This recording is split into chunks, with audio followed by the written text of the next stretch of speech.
What's going on, everybody? It is Thursday night, and you know what time it is?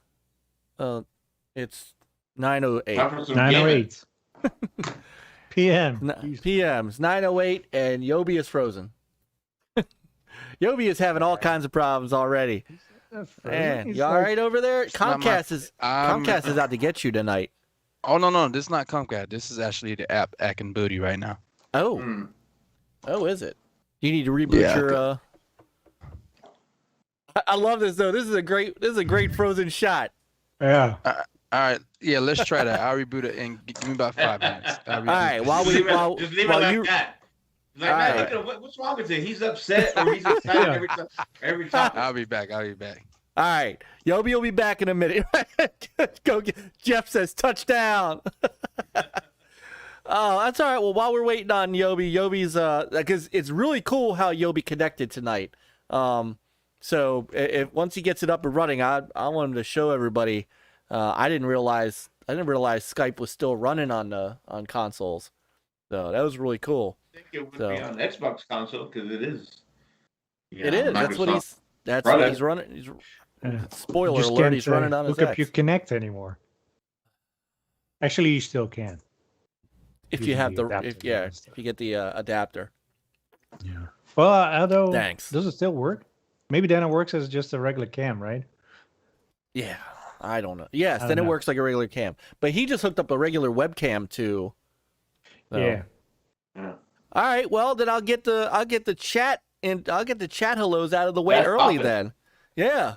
Back from the Dead was in here already, who is going to be joining us. I know he was. He's going to be joining us for our E3 Xbox Bethesda press conference live react stream. And only if he's wearing the hat. That's why he got the hat. So so there you go, laying the gauntlet down. So so we got Back from the Dead. Jeff Rule's in the house. Sister Lupa. Hello, Sister Lupa. It's good to see you. Let's see. Brother Jay, Daddy Jay, evening GUG family. All hail Jay. All hail Jay. Oh, of course, Nick. There he is. Oh, that was a quick. That's right. That SSD boots back quick, doesn't it? Okay, now I can't. Oh yeah. Why? Oh, You're live, sir. You're live. You are live. Okay, so I don't hear anybody. You can't hear anybody? We hear you. We hear you. Okay. We got you. Okay, there we go. All right. Geeks with Cash is in the chat. Nick was just playing. Yeah, we can hear you. Yes. Okay. All right, oh, he can't hear. Sheesh. All right, so while he's doing that, Nick's in the house. Nick was playing Castlevania earlier. Oh, De Niro. De Niro's here at the beginning of the show. That is what I'm talking about. Of course, Jeff from Go Game Go, our brothers from Open Mic Night and other cool stuff. Actually, last night. Stu is doing Hammer Time right now.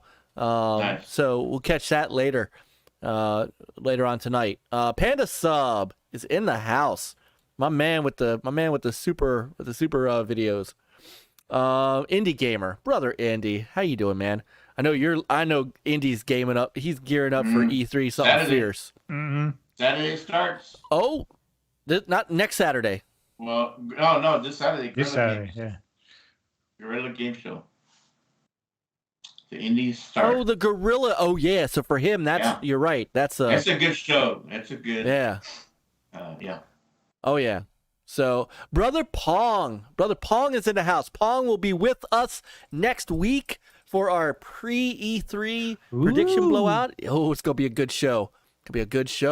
Boom Boom Kaboom is in the house. Noof Nukem. Noof, I had to catch up on Gaming After Dark. I had a work emergency, but while I couldn't chat, you guys I was in a meeting and they're like, "What are you laughing at?" I was like, "Damn it!" So I had to curb myself. So, but sorry I couldn't be in the chat on Tuesday, but rocking Gaming After Dark on Tuesday night, and of course his partner in crime, The MAGG is in here too. Who let the MAGG out? Now wait, is it the MAGG or is it It's the MAGA? MAGG. The MAGA the in Maggie. the hot tub. Yeah. His cousin. In the hot tub. So, so we got a full house already. This is what I love to see. Yeah, Tony Baloney was. I had to turn my camera off. So yeah, the hot tub pictures on Twitter. I might have to get them and show them. Well, I showed my wife that deal, and she goes, "Why don't you do that?" Oh, Sister Caitlin's in the house. Sister Caitlin. Caitlin. She brought the party. So He there brought we the go. party. That's what I'm talking about. And let's see. I think I got everybody caught up. So, Brother Yobi, you okay yet? My man is seriously frozen. I don't think he's on the Oh no, Call he him left. one. Yeah, he. All right, hold on. Let me see if I can get it back. dropped out. Hold on, Call let his me see. manager. I'm gonna call him back. Yeah, I know. Yeah. I know. That's That's not what we signed up for. No. All right. Well, while we're waiting to It's get like the Yobi AA back, team eating plain sandwiches with a slice of cheese on there. Come on. Hey, shout out to with mayonnaise. Cash. He was playing Castlevania earlier. He was playing the first Castlevania on NES. Man, I love seeing that game. Me and my brother just had a great time playing that. You know, that just takes me back when the first time I played it. So definitely one of my favorite series franchises.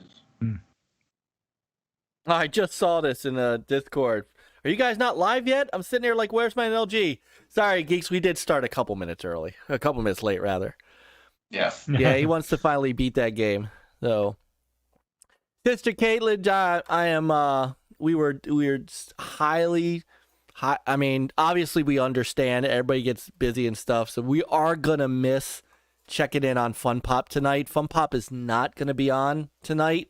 Mav is. They've got a lot going on, and after E3, they're gonna come back, and they might be on a different night and time, or day and time, as it were.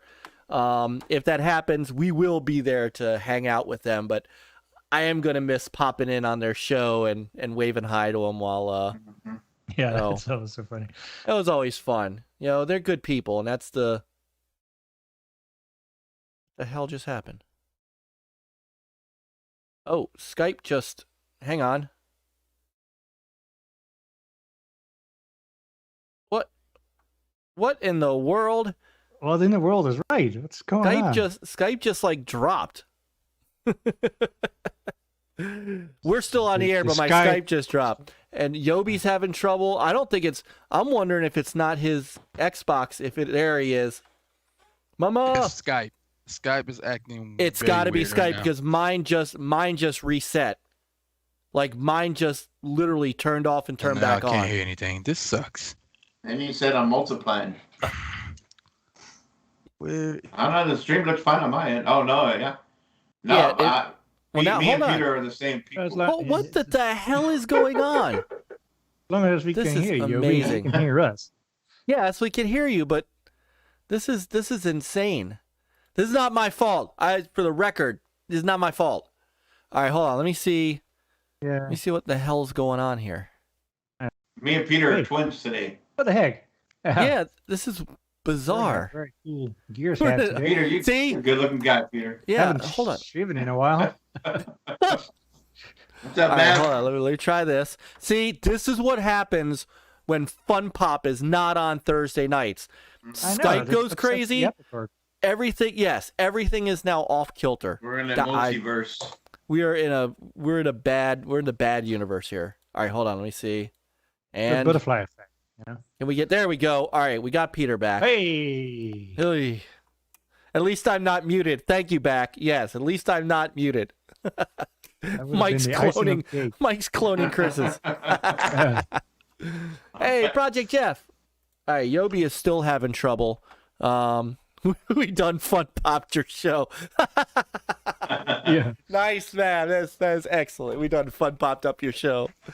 So, I was just telling Caitlin we're gonna miss popping in on you. Get it popped. We're gonna miss popping in on you and waving and stuff like that. So, but We'll still wave. we'll still wave. We're waving right now. And you know what? When you guys come back, you're gonna come back strong.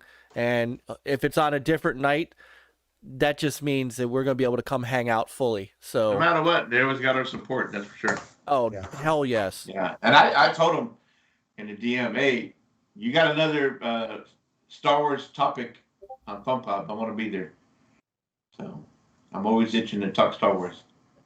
Good. All right. Glad it's you and not me, because I got you. All right. I'm gonna drop Yobi and I'm gonna call him back. Let me see if that helps him. yeah, maybe you can get All back in. Yeah. He's knocking, All right. but he's already in.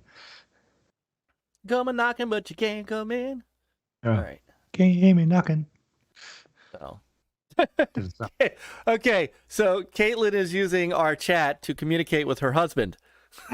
Answer your Well. answer your damn Any text, damn- husband. Man's busy, Kate. He's That's listening why to a he's on show the right Fun now. Pop. Come on, it's She said, "Hey, it Easy. worked." That is- Buy me and play it. oh my goodness, guys that hear is me? fantastic. Yeah, we Yes, got we can you. hear Can you. you hear us? Can you hear us? Yes, I can hear you guys perfect. All right. Okay, so I can hear you guys audio, but I'm guessing when it connects to video, it starts acting wonky.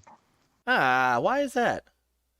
I don't know. Well, I'm still doing through my Xbox, but we could just do this for now, and I'm gonna try to bring it up on my laptop, see if I can switch some things out and try Alright. that. All right. Well, then let But me. please continue. continue. Let What me up, grab Boogeyman? I'm gonna grab What a up, Boogie? real quick. Let me grab your avatar real quick. So. Oh, you should have a Thank you. little screen grab him with his Yeah, arms. where he's doing It's the like touchdown. awesome. I know. I should have gotten that. Oh, you can go back in the stream. I can go back in the stream and get it. The touchdown pose. Mama, Mama! mama. Hold on, make sure you get with Infinite to approve that picture. Yeah, you No, can't get him on that's camera. no. That's my What? picture. Yeah. Screw Infinite. Oh, that's what? whoa. We can't. We He- can't co-sign that. And We can't Infinite's co-sign gonna that. have to give us back some money. I because- love Infinite, but Perhaps Jay some made this internet picture issues for here. me and only me. Ha ha Aw, ha. that's nice. Infinite What's up, needs to Niall? make sure that You all your and Boogie. nannies. So this is on him. He owes you Nannies, more money. You hoot nannies. Hootenanny's in the house. The picture's copyrighted by you. You. No, it's copyrighted by Jay, my lawyer. All right, the street, everything is going weird. That's all Jay right. owns all of us. There's a fine print in all of our avatars. You all know that? Yeah, that's right. Yeah. Oh, all right. Hold on. Let me get you. All right. Once you get your when you get your laptop up, that'll because that'll be easier. Because then you just throw Skype on your laptop and you're good to go. Hey, look, man, it was a good We thought try. about like put your thumbs up on it's installed, but we can't see you. So It was a good try. No, brother Rich in the house. All right, so Chris, Peter, how What you up, guys Rich? doing? we're alive. We are. We We survived are the still. storms? We're still He alive. said Yes, real life. we're still alive. We are. No, Still he alive. said real life. No, he said we're still alive. We're still alive. Oh, I thought he Yes. said real life. We It's have my accent survived. that I don't have. That's funny. Oh my goodness. Oh, this is pre-blended. All right. I'm trying this. All right.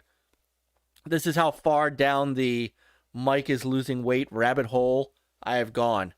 I am trying blended We chocolate are proud of you, Mike.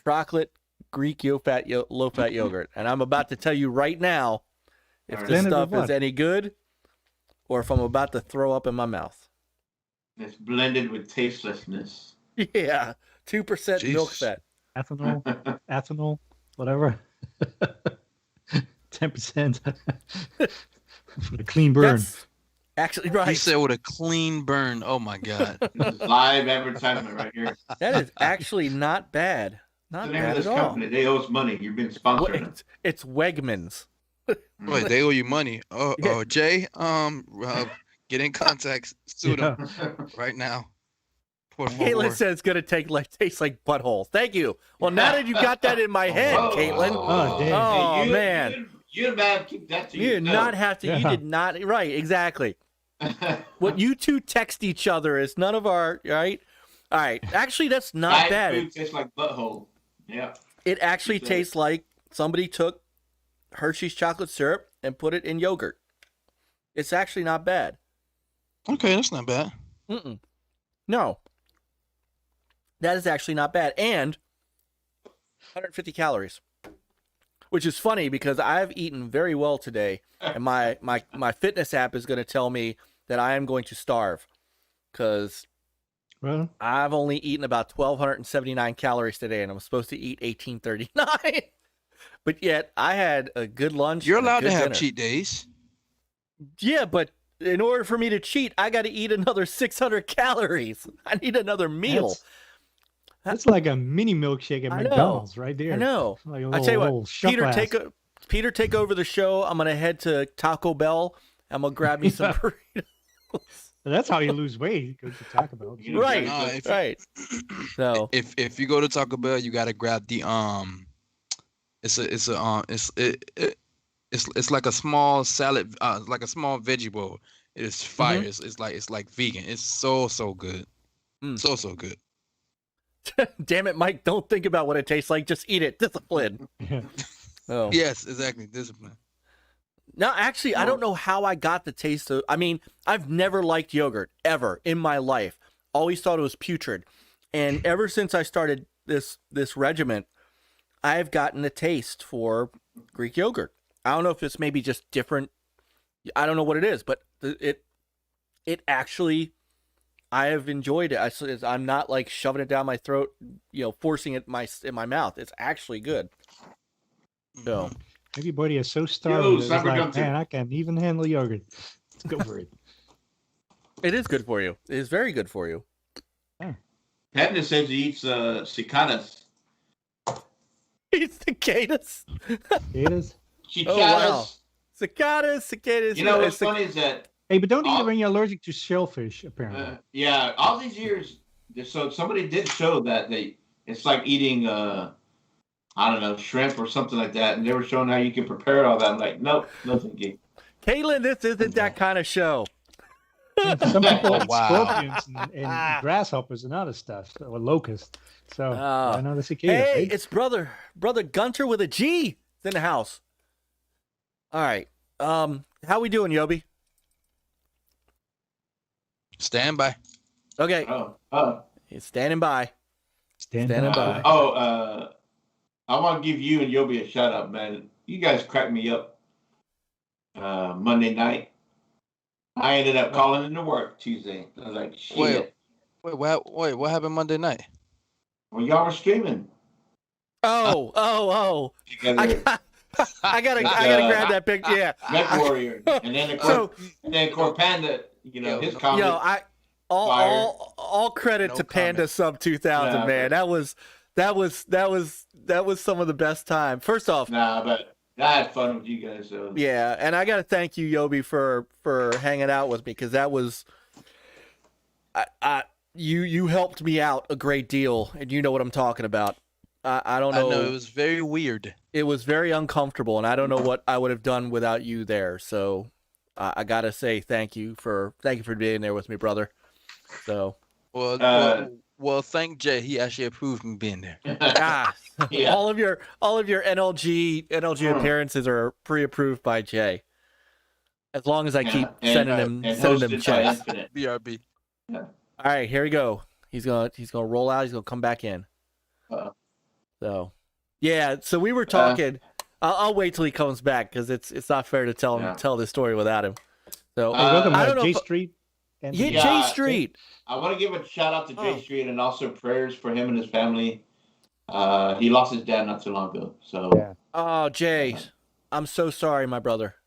Oh, wow. and it's great to see you here. Yeah. I know it's been going through a lot. So Yeah, I'm so very sorry. I know what that's like, and I know, Chris, you do too. So I mean, that's fortunately, yeah. I'm very, very, very sorry, J Street. We have a saying, we have a Hebrew saying. It says "Zichrona levracha." It means may his memory be for a blessing, and I hope that he is for you. Oh, my right monitor is flickering. So hopefully that's all right. Just hit a bit of rubber mallet. Yeah. Right. So all right. So we got an awesome chat room going on tonight. I'm just I know Yoby's having some trouble. He'll be right back. But Peter, how are you doing this week? What's going on with you? Yeah, good. Got some gaming in. Finished Man-Eater. Nice. Yeah, I went from a little baby shark to a little mega bastard. Oh, electrified. Zzz. That was a fun game. Not too long, just right. I have to check that out. Yeah, you should. It's fun to pick up once in a while, or just go all the way through. It won't take too long. Have fun playing that. Nice. And let's see what else I do. Oh, I started playing Assassin's Creed Odyssey because I finished Valhalla and the whole 9 yards, and then it's like I still have a little bit of Odyssey left. So Yeah. I back to Odyssey, and so good. It looks better on the Series X, but it's not boosted, right? No, Yeah. man, it's the 30 frames per Pretty nice second. that they I can can't. do that, right? I almost can't stomach that anymore. Big It's like difference. it should be 60 for everything, and that's just everything else around it. I mean, we're past that 30. We're back to 60 what it was way back when. What about that $2.99 Biomutant you picked up? Yeah, the 269 or whatever it was, Yeah. 63. Yeah. I still need to go back to that. But that's on PC, and like being the whole day on PC, it's like kind of like that's very free console playing. That's whoa, happened down here. Did you see that? What happened? What did you? All of a sudden, my microphone went like, Yeah, what's like going scared on? the bejeebus out of me. I got That tornado's duplicated. coming. Apparently, Yeah. it's like almost like a cat jumped on it, but I don't have any cats. So, yeah, but yeah, I mean, 60 frames is a must. They updated the frame boosted Watchdog Legion, and 60 is it's better, but it's not a pure 60. It's still kind of like jerky. A little I less. gotta check it out though. I beat that game, but I gotta check out Yeah. that deals. Yeah, about the what was it? Oh, you too, right? That season Yeah, pass thing for like Check $5 it out. or Yeah. something like that. So. I missed that. By the time I got to it, it was yeah. Oh, hang on, guys. DJC Okay. Oh, Game Studios. That's what I did, right? There we yeah, he's in the chat. So you guys in playing chat. Dig Dug? Yep. go. That's De a Niro long said time the ago. haunting of NLG in theaters soon. Apparently, it's like, yeah. Oh my It'll be goodness. Friday Yeah, the that's right. Dig 13th. Dug 1 or 2.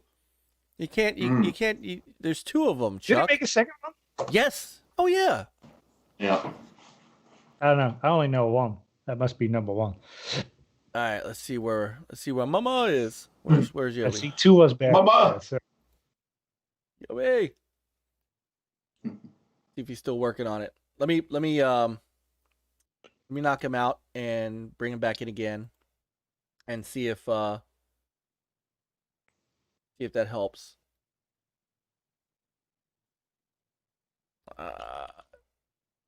Yeah. He might be installing Skype too. So On Yeah. his phone. He's still gonna go to his phone. Oh, his laptop. he's going to his laptop. So So this is his first time using Skype. well, no, he was using Skype on the Xbox Series X. Oh yeah. It was actually really cool at the beginning. He didn't seem to have any Yeah. trouble until we got started. Yeah.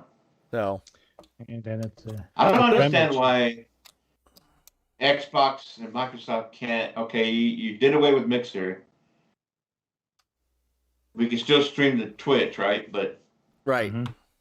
I mean, you got all these programs, Teams and Skype, and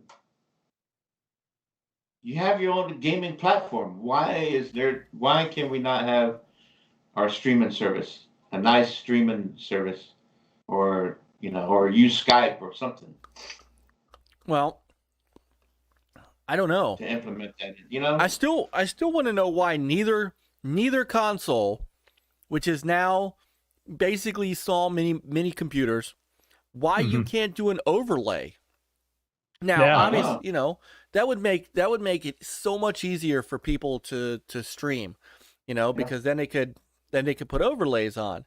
You know, I don't mind it because I've got a capture card, and the way I'm set up, that capture card can basically play any of my consoles, so I don't mind running it through a PC. I've got that set up, but not everybody's got that set up. And I know Niall's streaming Miles Morales. He's doing a really nice Miles Morales stream for us. And shout out to Niall for doing that for us, and for starting to talk a little bit on his stream. I was coaxing him into saying, hey, commentate, do a little commentate, and then somebody pops in the chat room, say hi to him, and he was doing that, and I think he was really good up.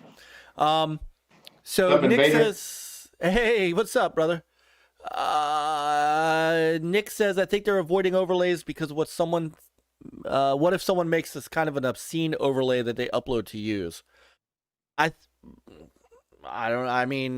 think maybe it goes through the same approval as those gamer picks, you know? Gamer picks. Exactly. Like, you know, they're missing the chance that we are in the age where more people are streaming nowadays. You know, there's chances that people can stream from their phones, right? They're getting in all these other devices. So why don't they come up with something? Remember when they had something studio where you can go in there and kind of, you know, make your own video from your recording, right? You know, customize it. So why, like you're saying, Mike, why can't they do that where streaming, you can have some custom overlays? You're playing Halo, you can have a Halo overlay. Gears, you know, different stuff that they, you know, already preset, approved, and you can use them, you know, kind of. Yeah, even like templates, Yeah, I mean, they're missing that.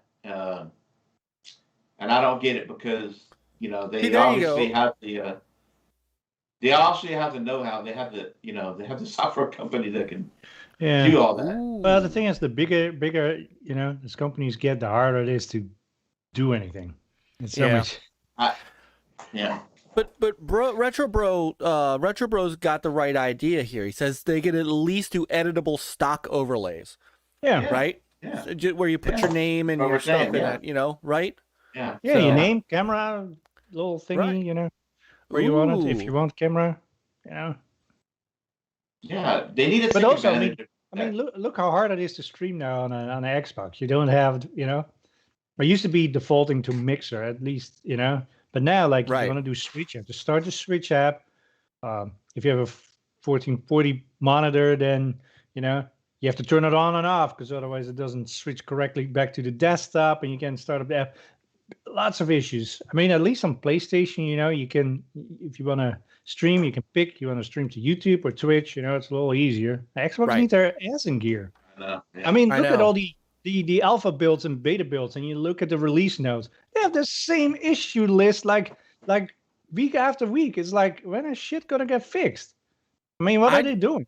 I don't know. I mean, that's why I left that program. I mean, I'm still part of it, but I don't have those builds anymore because it's like a bunch of bullshit. Yeah, even YouTube. You know, people love streaming to YouTube. Yeah. They did away with the easiness of using Hangouts, right? That everybody can use, but now you have to go through OBS and all that other, you know, different ways of streaming. And they're missing out too. That people could, you know, have some custom overlays that people can use, and, you know, make it fun for people, because now you got all these other software, you know, apps like TikTok and stuff. You know, they're gathering up a lot of attention because, you know, people are having more fun doing it on that stuff.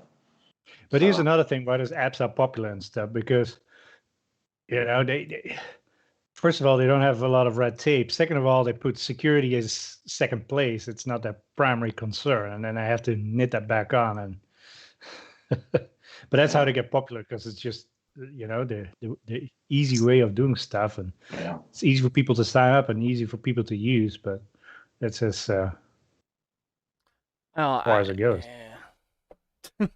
Hey, so we got Oh, DJ. So Chuck says, "Hey, Mike, I made a response to your video. I am gonna go check it out after we're done the show." So I believe he did. Let me I'm just gonna check his YouTube channel real quick. I think he did a response video to my most expensive games, and if he did, I cannot wait. I cannot wait to see it. Just such a great man. If you guys have not seen DJ Game Studios' videos, seriously, this dude, Chuck, is hilarious. He should be able to search it under DJC Game Studios, and like, he is awesome. So, oh, there it is, his prize games. Now, okay. All right, I see you. All right, I am definitely gonna watch that after the show. So, that is why do I not think it's why do I not think it's a serious video? We'll see. We'll see. Of course, I see Miss Pac-Man. So. See, right, De Niro, he's onto something too. You know, we got these dynamic themes now, and he said, "Why can't we have Forza, Halo, Gears, etc.?" You know. Yeah. And I want to say a great welcome and good evening to our brother Too Much Food, the game buffet. All right. So, Saturn Bomberman might be most expensive complete in box. eBay sold one for over $500. My favorite game as well. That's not, well, might be most. Is that your? Oh, that's in your collection. Oh, damn. Saturn Bomberman is one game I do not have. And I don't remember if I don't remember if I actually ever owned it or not. I mean, I own a bunch of Bomberman games, but that's awesome. So, Jeff, you need to make a video. I want to see your most expensive games too. So, if you guys, for those of you who don't know what I'm talking about, I recently did a friend of ours, Drinking Games with Josh, fellow Marylander, did one of his unboxing videos. And at the end of his unboxing video, he was showing off a few of his most expensive games in his library. And he challenged us as his friends to show him what was in our library. So I did a response video, which I've never done before, but hey, why not? I did a response video and I pulled out my most expensive games. Anything that I had is $150 or up, and that is on the channel if anybody wants to see it. And so I am challenging all of my friends to put videos up, and I will be more than happy to definitely retweet them out and tell people about them. I want to I want to see your most expensive games in your library. So most of my games are losing value by the hour, except my Nintendo Switch is still $60 a cartridge. Well, most valuable games, I guess the most expensive games you have in your library by what you could sell them in. So, for example, I have a copy of Mega Man 8 for the Saturn that right now is worth $550. So, that's what I mean by that, Indy, is what do you have in your library that and it's most likely going to be a retro game of some sort. You know, a PlayStation or an OG PlayStation or a Saturn or a Sega CD or a Super NES cartridge or a Nintendo cartridge that's, really expensive. So that's kind of what I mean by that. All right, let me check it and see if Yoby is back up. What's up, Born Distracted? Let's try to call Yoby. Hey, brother Born. Cousin Born, I'm sorry. He's my cousin. Oh. No. Oh, man. So I see DJC. I see Chuck is giving Noof a run for his money in podcast comedy, chat room comedy. So I'm making my own app. I'm calling it T Clock. Come on, Yoby. We got to get you back in here, brother. Now, Chris, what have you been playing this week while I'm... well, during my Memorial Weekend vacation, I was playing the crap out of Valhalla. I just at least a couple of days there, I was on it all day, and I'm finally up to level 120, I think. Oh, okay. So I've just been going around unlocking a lot of areas. I've been doing a lot of the Alliance missions, and just trying to get as much gold and level up as much as I can. And so I've been having fun. As I've been leveling up, I've been able to kick some ass a little easier. Yeah. So. You doing those raids too? Those monastery. Yeah, I did a lot of the raids. And leveled up my crew to level 3. I think that's the max, right? Because I didn't see to where you can upgrade the house for your crew, where you can. Yeah. Each house can be leveled up like 3 times, I believe. Yeah. Yeah. So I did that, and so that helped out a lot on the raids. So yeah, no, I'm really loving that game, and the unique stories. When you go to each area to ally with, and they have their own story on what's going on and what you need to do to help out. And so, just real interesting.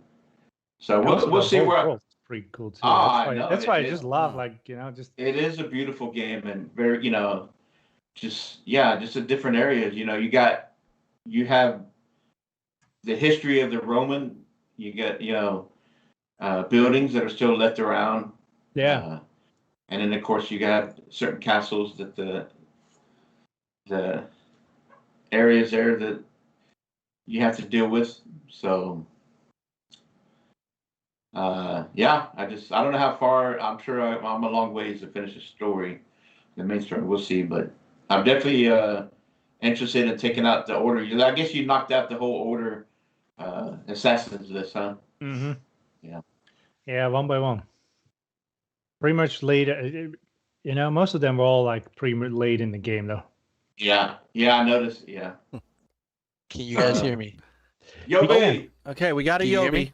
We can hear Yoby. All right, let me turn the camera on. Now I got it on my laptop. All right. Oh, you know what? You sound better too. No, because this is I'm annoying. just saying it's a clear sounding audio. All right, let's try it. 1, 2, Okay, 3. Please do not mess up. Now let's see. Can you guys see me? No. Yes. All right, can you see me? Well, can kinda. you see you? Can you see me now? There he is. There we go. This is weird. This is okay. Really as long weird. as you guys can see me, because like I said, it's setup is weird. But anyway, I'm here. So let's go. So, which is funny. So what? All right. Can you see anything? I'm looking at you guys right here, but okay. I got the stream. I got the stream up on my phone as well, so I got to see the chat and stuff. But all right. We're here. Let's go. Hey, people are starting doubting us. Hey, we paid to come here to watch Yoby, and we're being conned. You just gotta place the Yoby there. Oh, so we're going there now. So we kind of have to spread. You guys are being conned. I meant, yeah. I'm gonna sue. I'm suing Jay. All y'all are fired. Kill time. All y'all are fired. Get your lawyers on the phone. How about that? You might know my lawyer. Well, no. Well, see, but Jay is my lawyer, exclusive. I don't think you read the contract. Yeah. I got a revised contract. Yeah. Well. Yeah. Chuck says you guys have nice T-shirts. Chuck, which reminds me. You know the deal. That's right. He's talking about Chris's Star Wars T-shirt, and Peter's just regular gray T-shirt. No, it's not great. It's really hard to see, but it has like a guitar with like an little something down there. Oh, it's yeah, very it's little sun faded. That's all, right? Not sun faded. It's very it's very exclusive. It's yeah. All right, so it's a great thread. So welcome, Yoby. Thank you. It's Mr. Peace, Love, Laughing says your boy Dragonheart YOBY. What's going on? It is actually. I'm glad. Glad you're all set up now and stuff like that, because it is nice to have you on. It's been too long, and For the record, I've been waiting to get on this podcast since August of last year. Mike has been like shoving me to the side, like yesterday's trash. If I remember correctly, and I do, because since August, since August. I'm just gonna go back to the. Let me go back to the record here. I got the tape. Hey, but Jay wasn't my lawyer then, so that's null and void. Okay. We also had a pandemic. So. I believe that you did say. Let Lupa come on first, which we did. Yes, I did. Ladies first. But I'm talking about before and then that. you said, I'm not coming on until the end of the year. Yeah, and then I had to pull the contract to have you on. Hey, it's the end of a Japanese fiscal year, so he's right about that. See, but you weren't a permanent member of Retro Renegades in the summer, right? In August. No, so you never said. Once you became Retro Renegades, man, everything changed. Yes, it did. I got a facelift. Yeah. What's up, Jeff? That is funny. Who takes longer to get the topics, NLG or ILP? Dude, that's I have to say that ILP got that taken though. I gotta hand it to them. That's 60 minutes of intros, man. So yeah, they're called the Iron Lords, aka the deities of gaming. For the record. And yes, King David is Sunday is the day of the Lord. So there you have it. The whole day. The whole day. Yeah, they could. Yeah. Hour per person, couple hours, and then before they even get to the topic. I love their podcast. Their podcast get me through my work day. Seriously. The entire day. It's like 4 o'clock in the afternoon, and I'm like, holy shit, they're still on. Queen Lupa. So I don't ever want to hear. I don't want to ever want to hear anybody complain, you guys out there in chat land, about our show, because we're not on till 2 a.m. So just telling you. So, really? No, we're not. Yet. It's too somewhere, but Eastern too. Right, that's true. Look, it's Yobi Fasha. It's Yobi Fasha. What's up, Yobi Fasha? Go Game Go almost went over to 4 hours doing. After doing Go Game Go does hold the current record, because if I remember correctly, it was 10:30 before we got to our first topic. Because it's Go Game Go Game Go. You get the idea, man. Yes, geez, meow meow meow meow meow. Yeah, meow meow meow meow meow. We need to get back on the show for some animal tunes. Yes. Yes, I did Halo last time. This time I'm going to do Gears. Yeah. So. All right, there you go. Lupa says we started at 2 a.m. for her. Oh, go ahead. Lupa says it's 2 a.m. there for her when we start. So there you go. There you go. Yeah, what's up, Indigo? What's up, Boogeyman? If anybody has Doom Eternal, they have a 71.76 update happening right now. I don't know what the hell that is, but for what? I have no idea. I'm looking at it right now. 71.76 gigabytes. I don't know. I saw a deal that the guy from one of the guys from id Software was playing the game live. Really? Yeah. They got like a new DLC or something? Bethesda channel. I don't know. I don't know what's going on. I don't know. Maybe Jake says he's going to bed before we start our bunch of hootenannies. Yeah. That's right. So, and Jeff says we like to ramble. Oh my God! Better hootenannies than what was that? All right, first topic. Let's go. You got to start that again. Swap waffles or something. Help me out. Wow. Help me out. Yeah. I coined that phrase. Oh my goodness. So waffles. Yobi. Yes. My brother. How are you?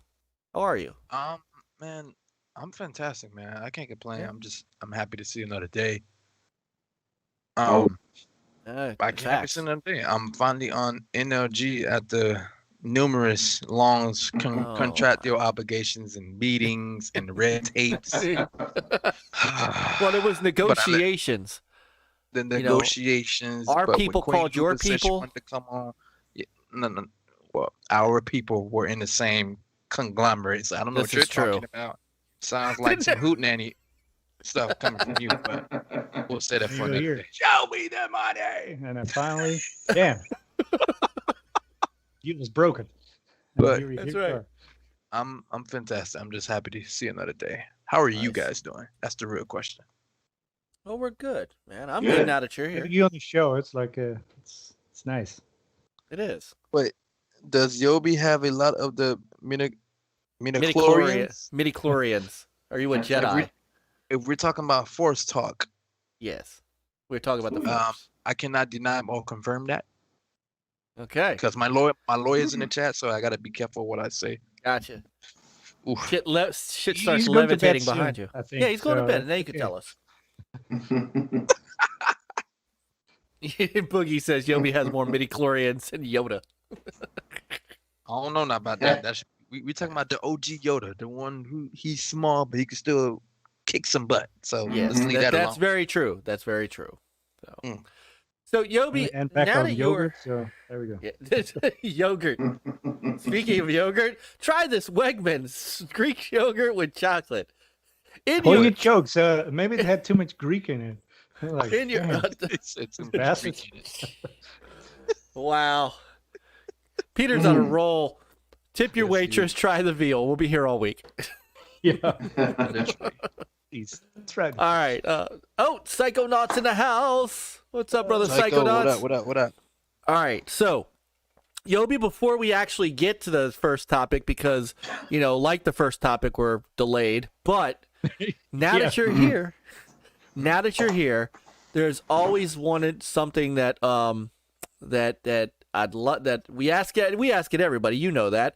But I want to know how you got into gaming and a little bit about your gaming history, because when you're on Retro Renegades, I don't think anybody's ever asked you, and not that it, that's not the show for it. You guys, and I'm on that show sometimes too. You just talk, but I've always been interested in how you got started. I know that the other night when I was playing Mech Warrior, you were playing Mass Effect, so we know you're a big Mass Effect guy, but. I want to know about the beginnings of Yobi the Gamer. And yes, I'm calling you out, Daddy J. Call us out. Hey, brother Monkey Punch. So the beginnings of me as a gamer, it started when I was very little, and I'm trying to remember what game it was. Well, it started. We were in the arcades, and I remember playing this one game. No, that's not true. It's not the arcades. It started when I got a game. No. It started when my dad had the Sega Game Gear. Ooh. And I thought that was the coldest thing I ever saw. Big blue portable thing, big blue game that he had in there was Sonic. I was like, oh, what's this? Oh, this is my Game Gear, son. You can go ahead and play it. Little did he know, I stole that from him. He never saw that again. It got to the point where it got stolen, but that's neither here or there. There's a lot of batteries, man. Where'd you get those batteries at? Ooh, Mike, what did it take? Like six batteries? 6 AA's. Yeah. I bought that when I was in the Air Force at tech school. And that was one of my first, when I got my check, I'm like, well, I don't got anything else to pay for. I'm going to go buy a Game Gear. Yeah, because, back then, the batteries were not cheap, dude. No. But yeah, Sonic, it started with Game Gear and Sonic, and then it slowly went from that to, I don't know if it was my mom or my dad, but they bought me my first Game Boy, the OG, the big gray one with the screen is just green. Everything is green and black.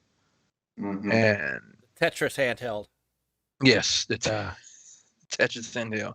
The first game I got was the Donkey Kong game, but the main character on that game was Mario. So was it? It was Donkey Kong, but you controlled Mario, and that was the first game I ever played as Mario because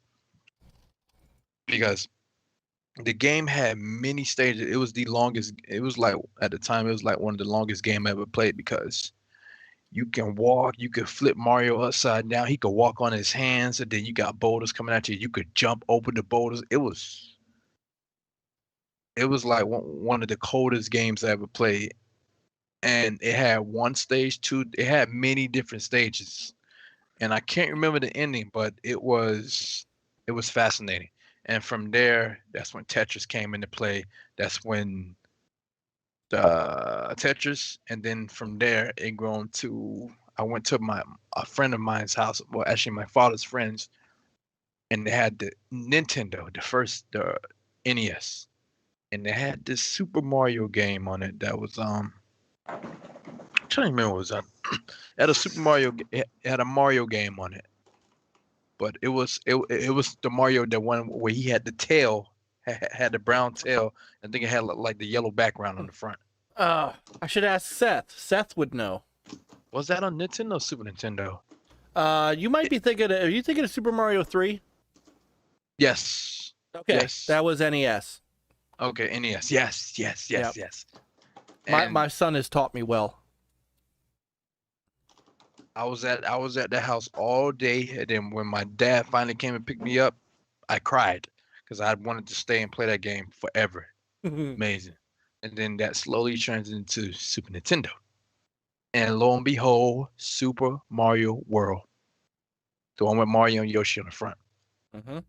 Played the living crap out of that game. And that slowly went from Super Mario to Donkey Kong Country, Donkey Kong Countries 2, Donkey Kong Countries 3. I low-key hated Donkey Kong Country 3 because, the 2, because you had to rescue Donkey Kong at the end. And you would think how someone so big get captured. Like, how dare you?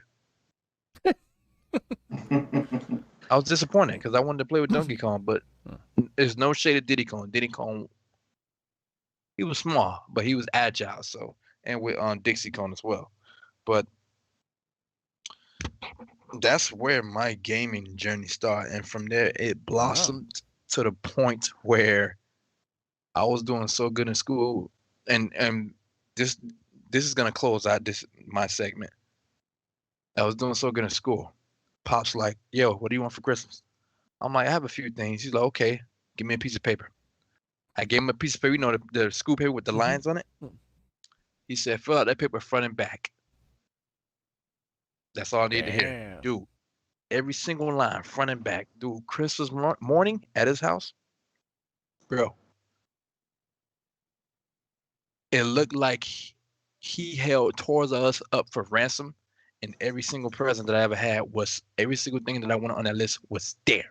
Wow. Bro, I think I had maybe like over probably like over 40 items, bro.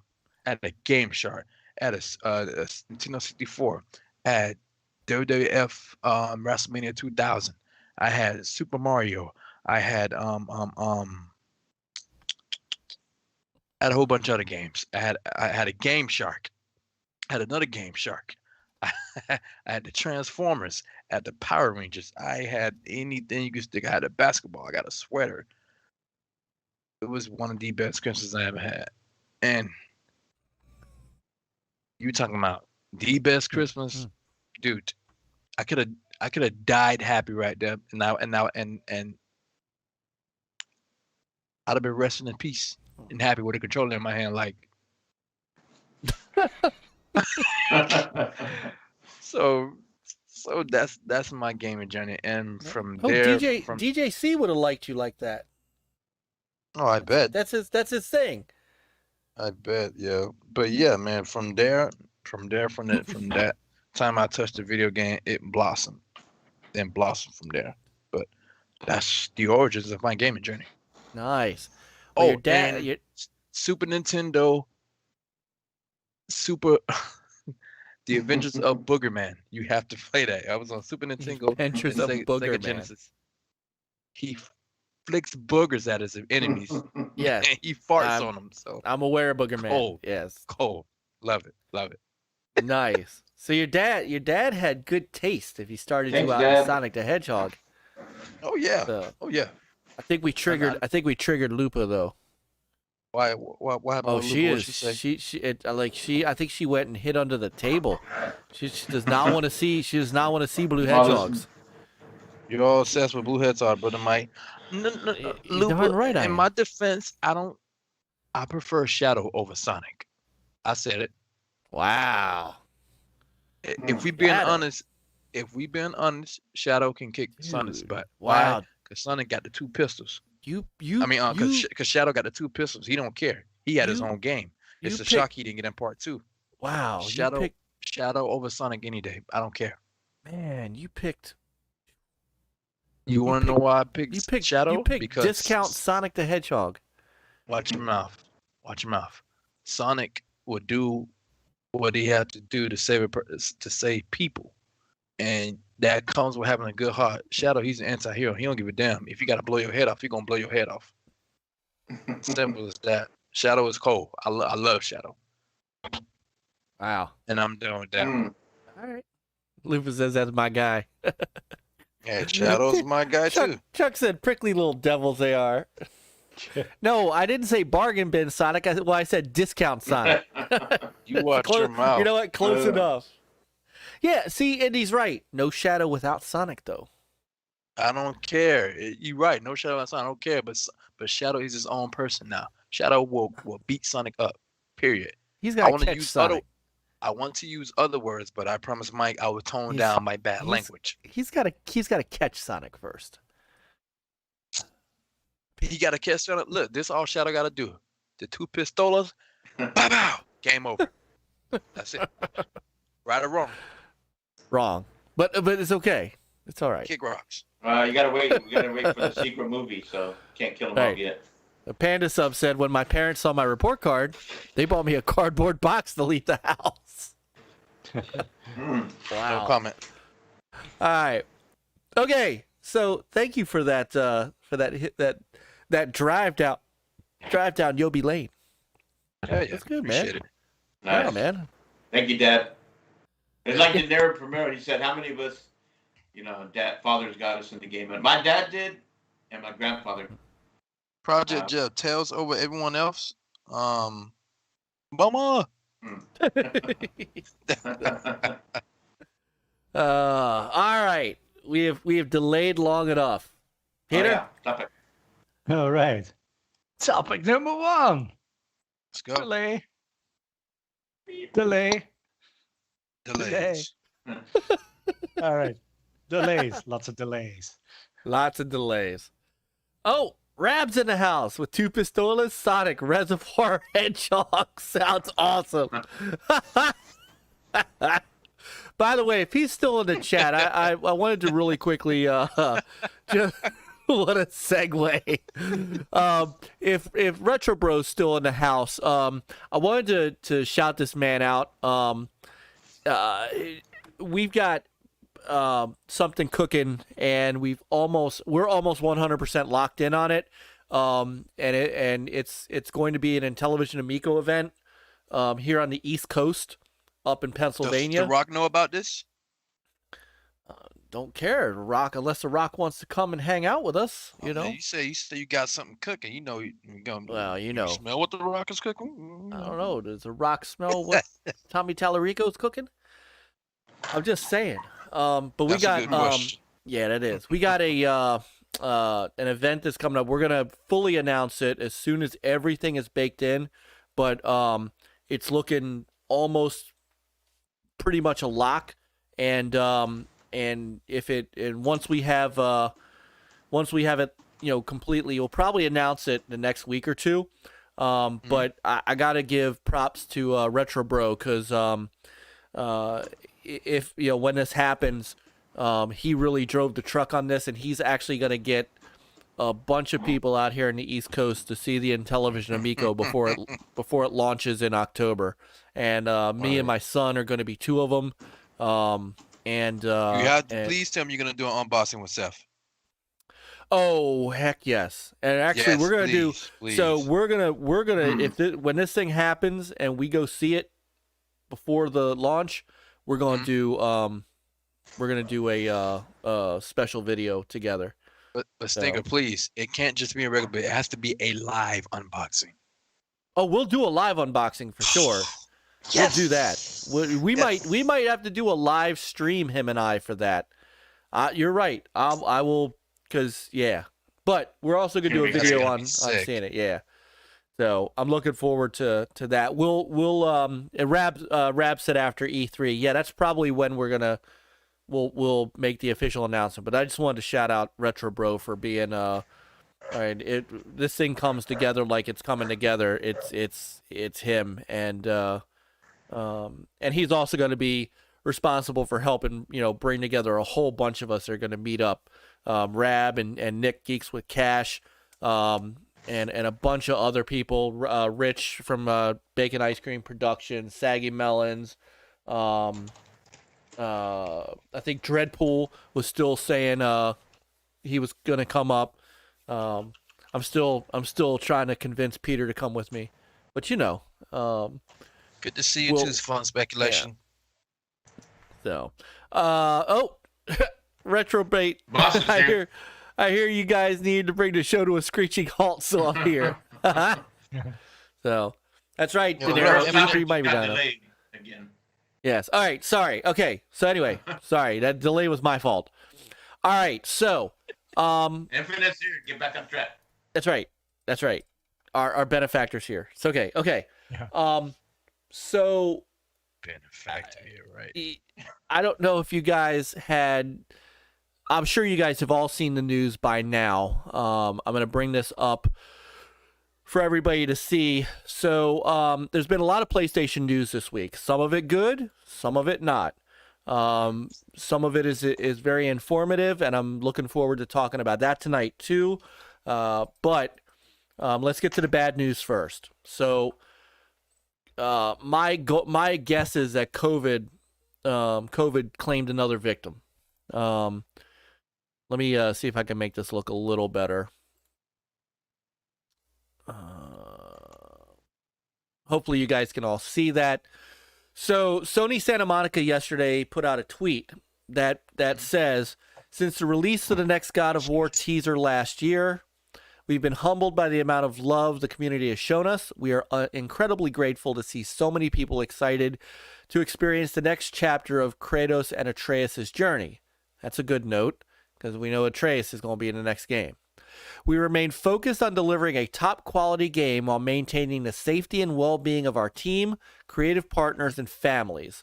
With this in mind, we've made the decision to shift our release window to 2022. Sometime in 2022. Thank you for all your continued support. We've got some exciting things in the works that we can't wait to show you. So that is the latest victim of still, I know that we're winding down. Things are starting to open up. I know here in Maryland, things are really starting to open up. I'm able to go to the gym without my mask. I'm able to, go shopping again, and restaurants are open full time and all this stuff. But, the effects of COVID are still being felt throughout the game industry. And, this may not be the only casualty for Sony Studios, and it's funny because Panda Sub said, "I think this confirms Horizon Forbidden West will be this year, probably holiday." That's not locked in either. Yeah. So, it's Brother War was delayed due to if you believe the internet assholes, that it was Alana Pierce. Oh. Right. Yeah, she single-handedly delayed the entire game. Yeah. So, my brother, my Children's Guild brother, Raph is in the house. What's going on, Raffy? What's up, Raph? Oh, that's a good guy right there. I work with him. I work with him all the time. My real job as the IT support for his company. Nice. He's a good guy, Raph. So I'm glad you're here tonight, brother. Welcome. Oh, Panda saying, gentlemen's bet it's released for holiday. So it may still. I mean, I'm not saying that it's not. I mean, they're shooting for it, but they're shooting for it, but it's not a guarantee yet. No. So, this has really been a rough I mean, if you think about what's the industry still feeling, the reality of what COVID has done to kind of break apart, game developers and make them work from home and things like that. I mean, think about the delays that have happened for everybody. We should have been playing. I mean, we should have been playing Halo Infinite by now, right? Right? Mm-hmm. No. Well, no, I'm saying it was. No. When they first revealed that gameplay trailer, the gameplay was beautiful, but the graphics was not. Nah. But you know what I mean, though. Right. But my point is that if you didn't have a Kufifi year, it might have looked different.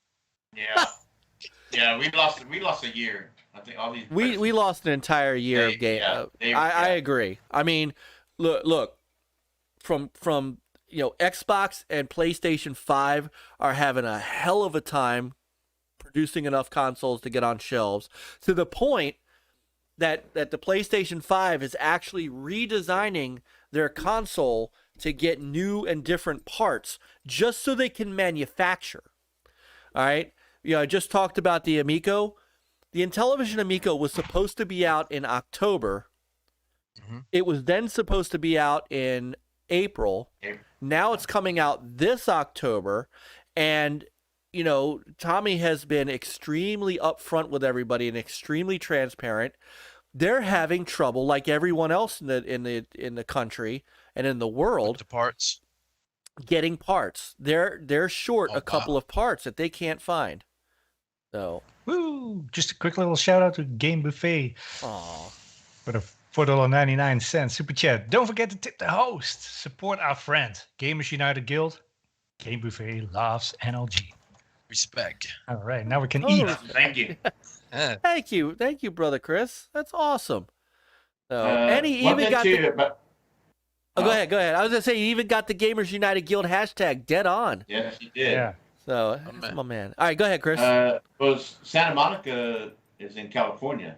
Mm-hmm. And California has had the strictest and the longest lockdown in most states. So, I'm sure it's just hard on all these guys.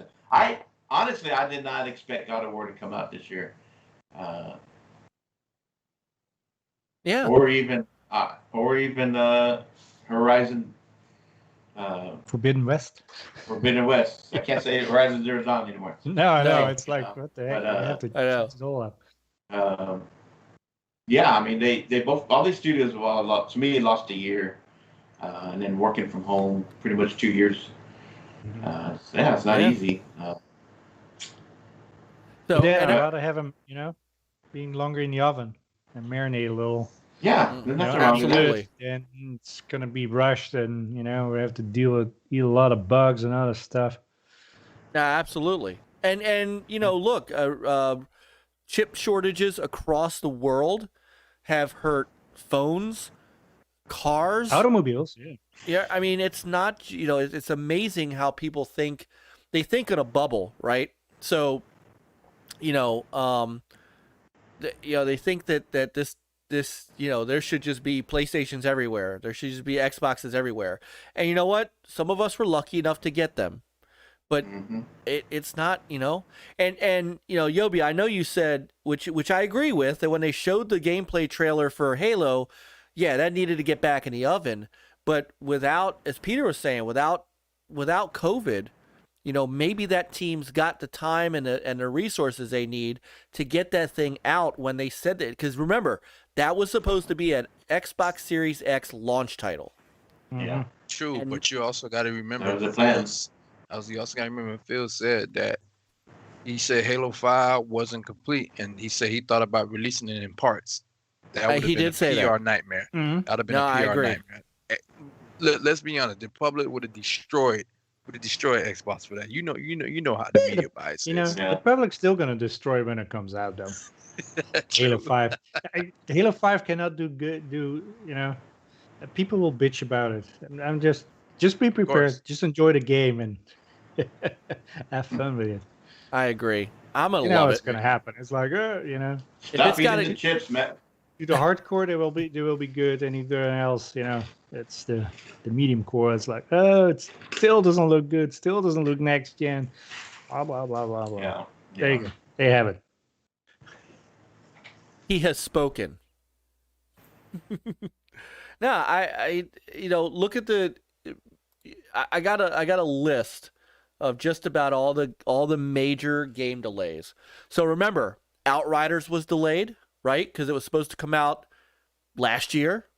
Ended up it should have got delayed again. Well, right. So, but my point is that it got delayed till February, then it got delayed till April, right?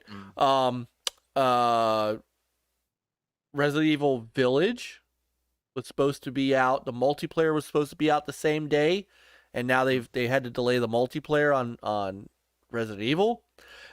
Remember, Deathloop was supposed to be last year, and that's a single console game. That game was announced that game's release date was supposed to be before Bethesda announced they were bought by Microsoft. Hey, here's the thing: could it be a tactical delay? Blame it on COVID. It's possible. I got to delay it a little. Possible. Let's say Microsoft. That's why I think they could do the same thing. Who with knows? Horizon. I mean, I don't know. Probably not, but who knows? You know, Cyberpunk. You know, Cyberpunk. Yeah. We all know what happened there. You know, Cyberpunk. Last of Us 2. Cyberpunk should have been delayed to Christmas 2021. Yeah. So remember, going back to The Last of Us 2, and that's about the same time, around this time when, even last year, they were saying, well, you know, Last of Us 2 might be delayed indefinitely, right? Mm-hmm. And then next thing you know, it came out, a couple months later, or, you know, can't remember. So who knows? Who knows what's going to happen with this game, you know, or they got to figure that out, right? Because if you're saying 2022 at some point, and then it's still up in the air as far as Horizon, you know, if you're going to release both of those in the same year, you can't release them that close. So no, one of them's got to come out in the fall, and one's got to come out in spring, maybe. I think Horizon's much closer. Well, they did do. Go ahead, Yobi. No, go ahead. I said this last year towards the end of the year when the Series X and PS5 came out. The next year, I said 2021 and beyond is going to be the year of delays. I called it. I knew it was going to happen. Because, like I said, this pandemic, people are having a difficult time to adjust. So, and I said, this is going to be the year of delays.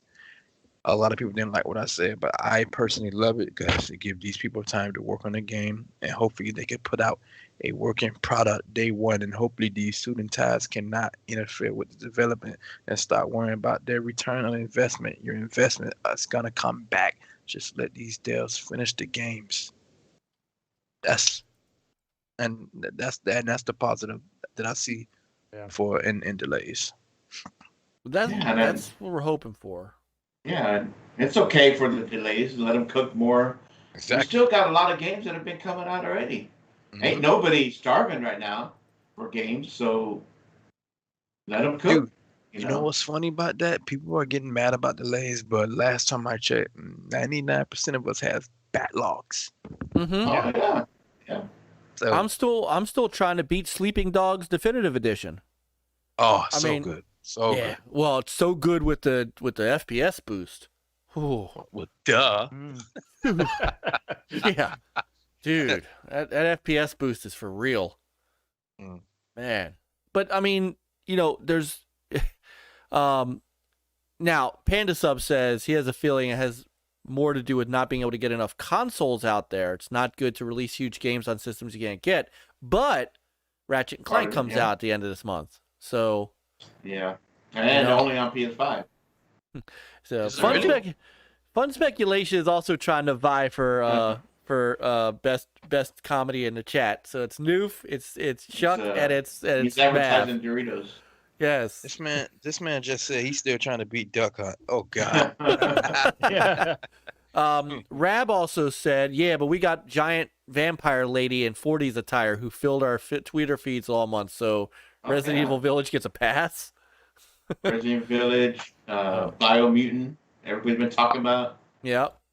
Project Jeff says it right. COVID can F off. No, really. Yep. It really can. Indie Gamer says, honestly, people obsess way too much over what exclusive first-party games are coming this year. It's only a concern in an analysis over console wars. And that's the truth. Because, we've got plenty to play. Like, I just discovered MechWarrior 5. And I'm happy to see a MechWarrior game on a console. Yobi, we were talking about Mech Assault, right?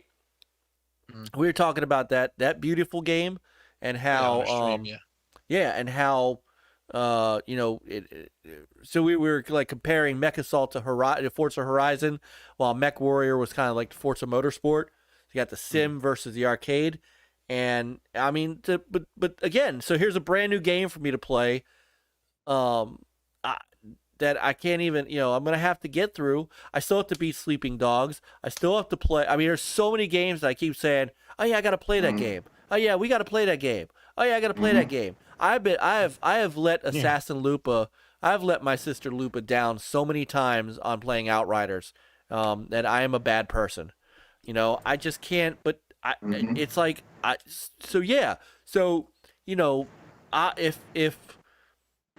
if Hellblade 2 isn't coming off until next holiday, I think I'm gonna be okay. These games on PlayStation and ones on Xbox that we're waiting on, it's okay.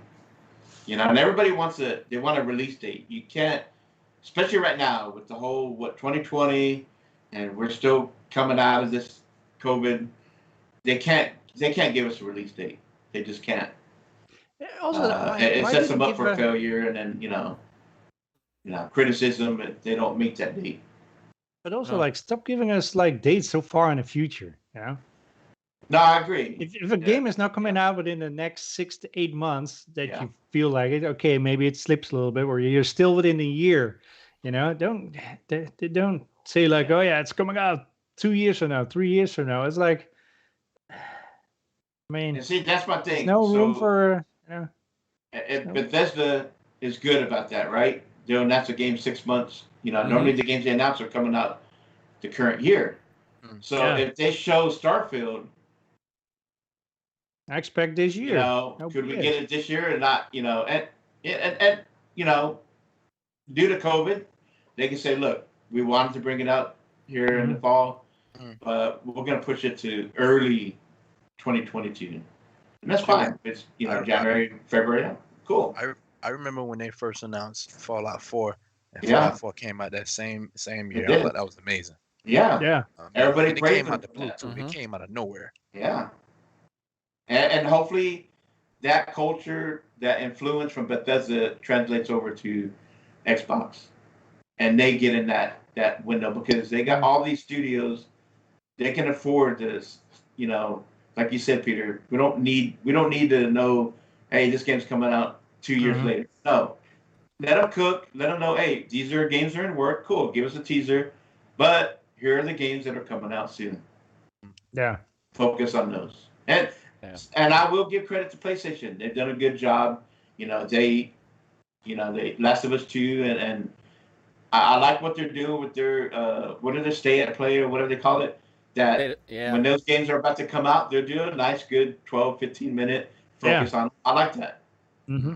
So, and then and don't feel like a whole E3, thing with 15 minutes of a particular title. It's it's too long. Just have a short and sweet. Get your hype for it. Whet down your appetite, and then have scheduled 15 minutes or a half an hour sessions for that particular game. Where if you're really interested and you can learn more about it, the ins and outs of it. But Nah, I agree. I mean, E3, it should be drinking from a fire hose.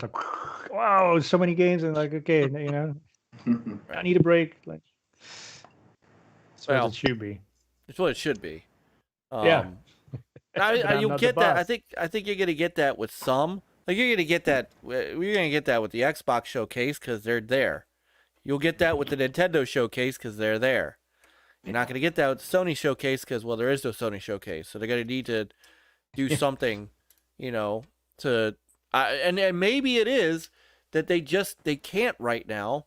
I mean, now we know God of War's is done. We know, Horizon and there, look, for me, I'm fine with it because I don't have a PS5 yet. Now, we'll be able to play God of War on the PS4. We'll get to that in a little bit. But these are games that I want to play on a premium experience, right? So, it's gonna be next year, honestly, before I get my PS5. And PS 5.1. Right. Because I mean, it's I got to get my Amico first. I mean, that's my priority console at this point. And so once that's done, then I'll start putting money aside for my PS5, and then I'll get that next year when they're available, and I can play because I really do want to play Ratchet and Clank. And I got the Ratchet and Clank from Play at Home from the free games they gave out, and I'm gonna run through that because I've heard it was really good. I'm going, I still have some VR, and that's just it. I've still got VR stuff I downloaded that I haven't played yet. I still need to play Moss. I need to beat Iron Man. I need to start Iron Man. Oh, yes, you do. A couple of those games that I downloaded that Res Infinite I need to play. So, and then I need to get stuff because Yoby owes me some Virtual 5 time. And whenever you want this smoke, you let me know. I want that smoke. I want that smoke. Whatever. And I beat you on the base PS4. Oh. Okay. All right. The overheat machine. Oh, so I can't hear you. What? Fans. How is it on? How is it, by the way? Because I haven't downloaded it yet. How is it? It's beautiful, smooth. Yeah. Super beautiful. It looks real good. How is it compared to the 360 version? Wait, what? Say it again. How is it compared to the 360 version, the Xbox 360 version? Better, but okay.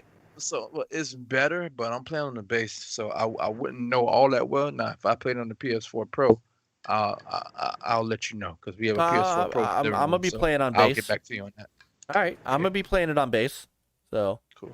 But I also found out that supposedly that Virtua Fighter is a time exclusive. So I don't know, man.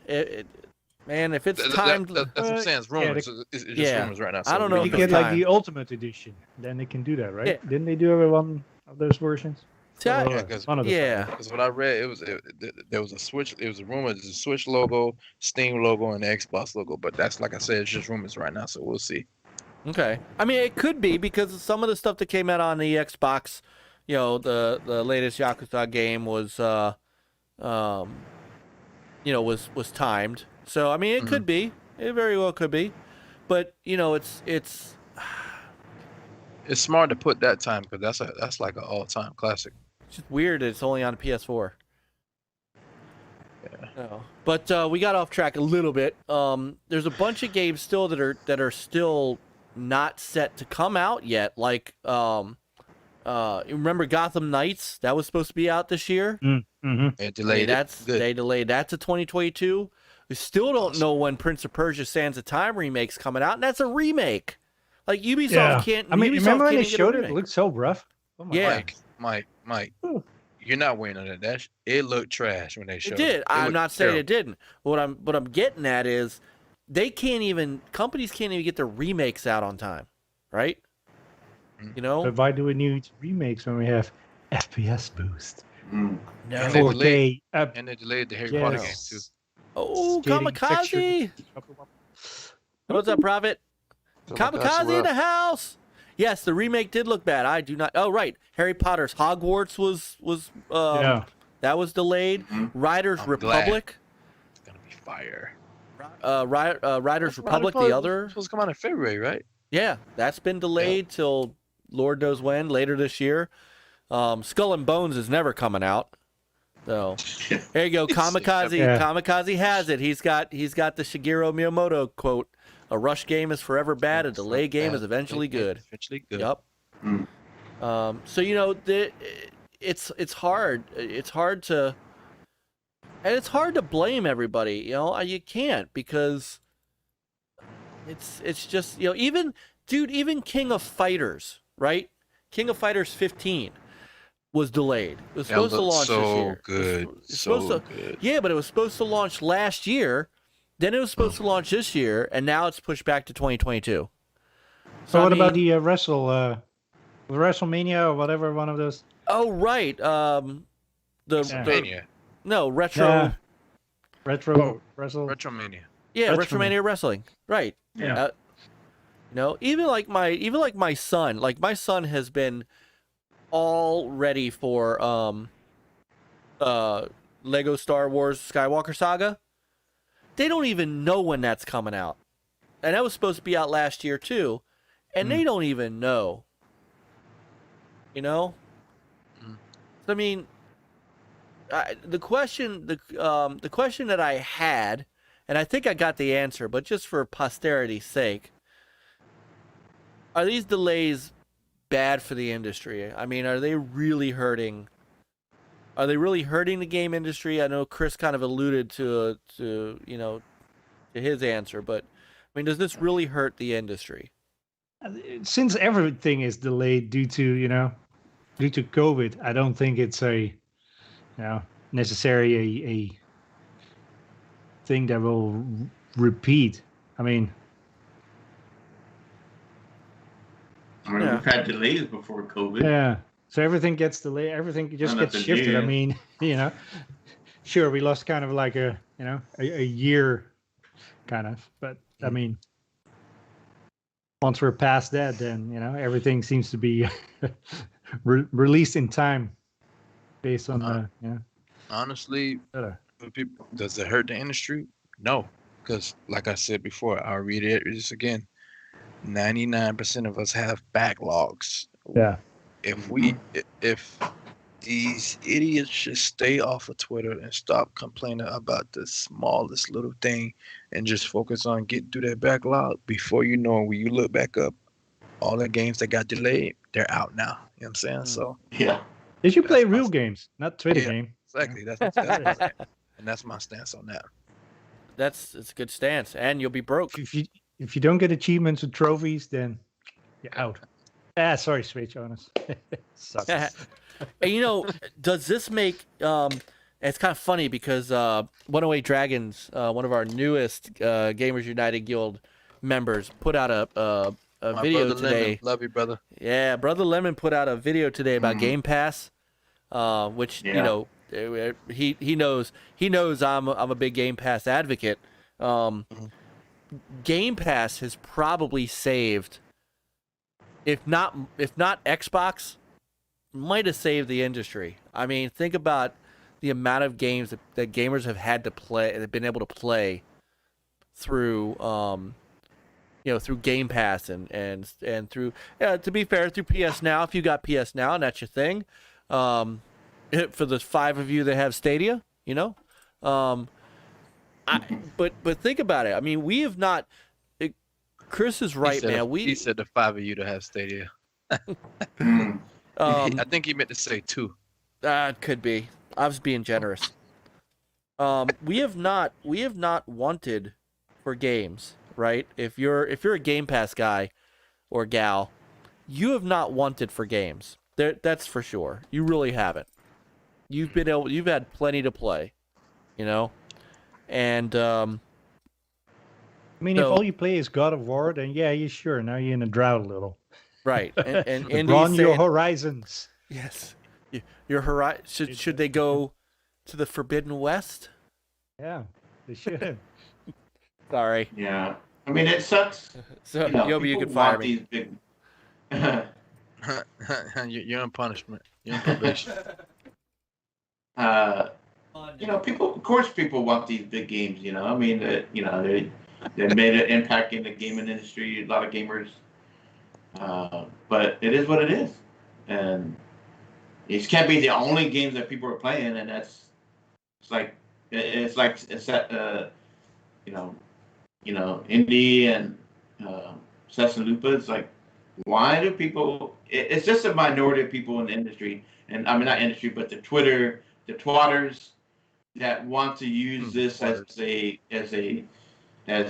focus that, oh, this is affecting this platform or that platform, and oh my God, and we're not getting these first party games, they're delayed, there's something wrong, bullshit. Go play a game, shut up. So no matter what you prefer. No excuse. Deep Thoughts by Chris Williams. Yeah. No, but you're right. But you're absolutely right. And do the delays, do they hurt the industry?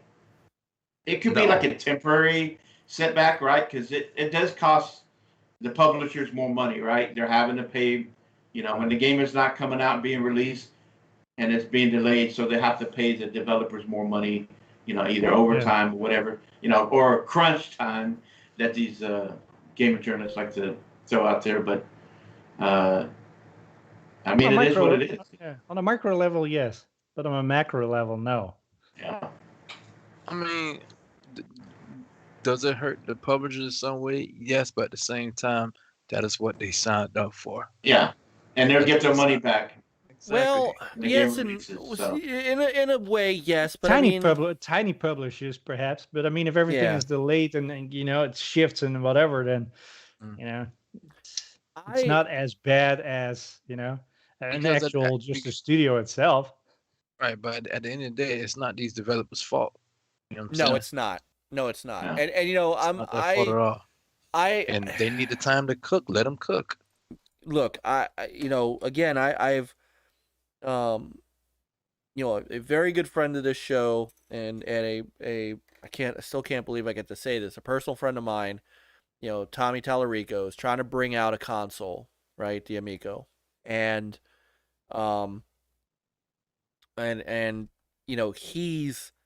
he's had to delay this thing a couple of times, and even he is concerned because he can't get parts, and he isn't Microsoft and he's not Sony. He's got to pay he's had to pay his people to continue development. He's had to pay people out of pocket, and they've had to raise money, right? And thankfully, investors believe in that product, and he's raised a ton of money, and that's great. But there's also developers that are that are trying to get games out on that system that need to pay their people, and they need to get their money back for their games, and they've had to be put on hold too. And I know everybody understands, and I know retailers and all that understand, and if by some chance they can't get their parts and they need to push that back again, I don't know if they can, and that's part of what I have always wondered is whether or not that company can survive another delay, right? And that's why I kind of asked the question. I honestly believe me personally, I think they'll survive because I think they built up enough steam for where the industry is actually paying attention to them. It's like, oh, they putting out this product that screams classic all over, and I honestly feel like someone or some company will step up and give them that extra hand. Hopefully. And which is great, and they'll get a push. They'll get a push at E3 because they're going to be. Definitely. They've got time to. They've been given some presentation time during E3, which is awesome.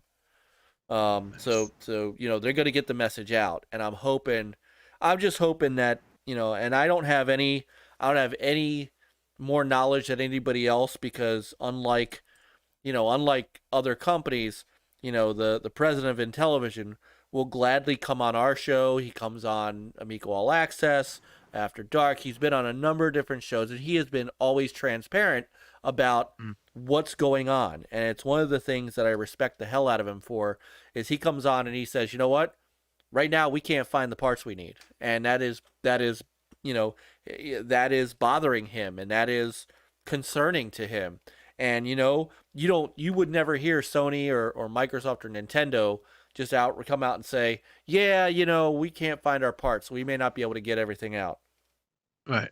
Because they don't want to lose face. But there are certain things that I think the delays do hurt, and I think and I'm hoping that the Amico is not one of those that gets hurt by this delay. I'm with you. I don't think it will, and it's kind of advantageous that they get to present at E3.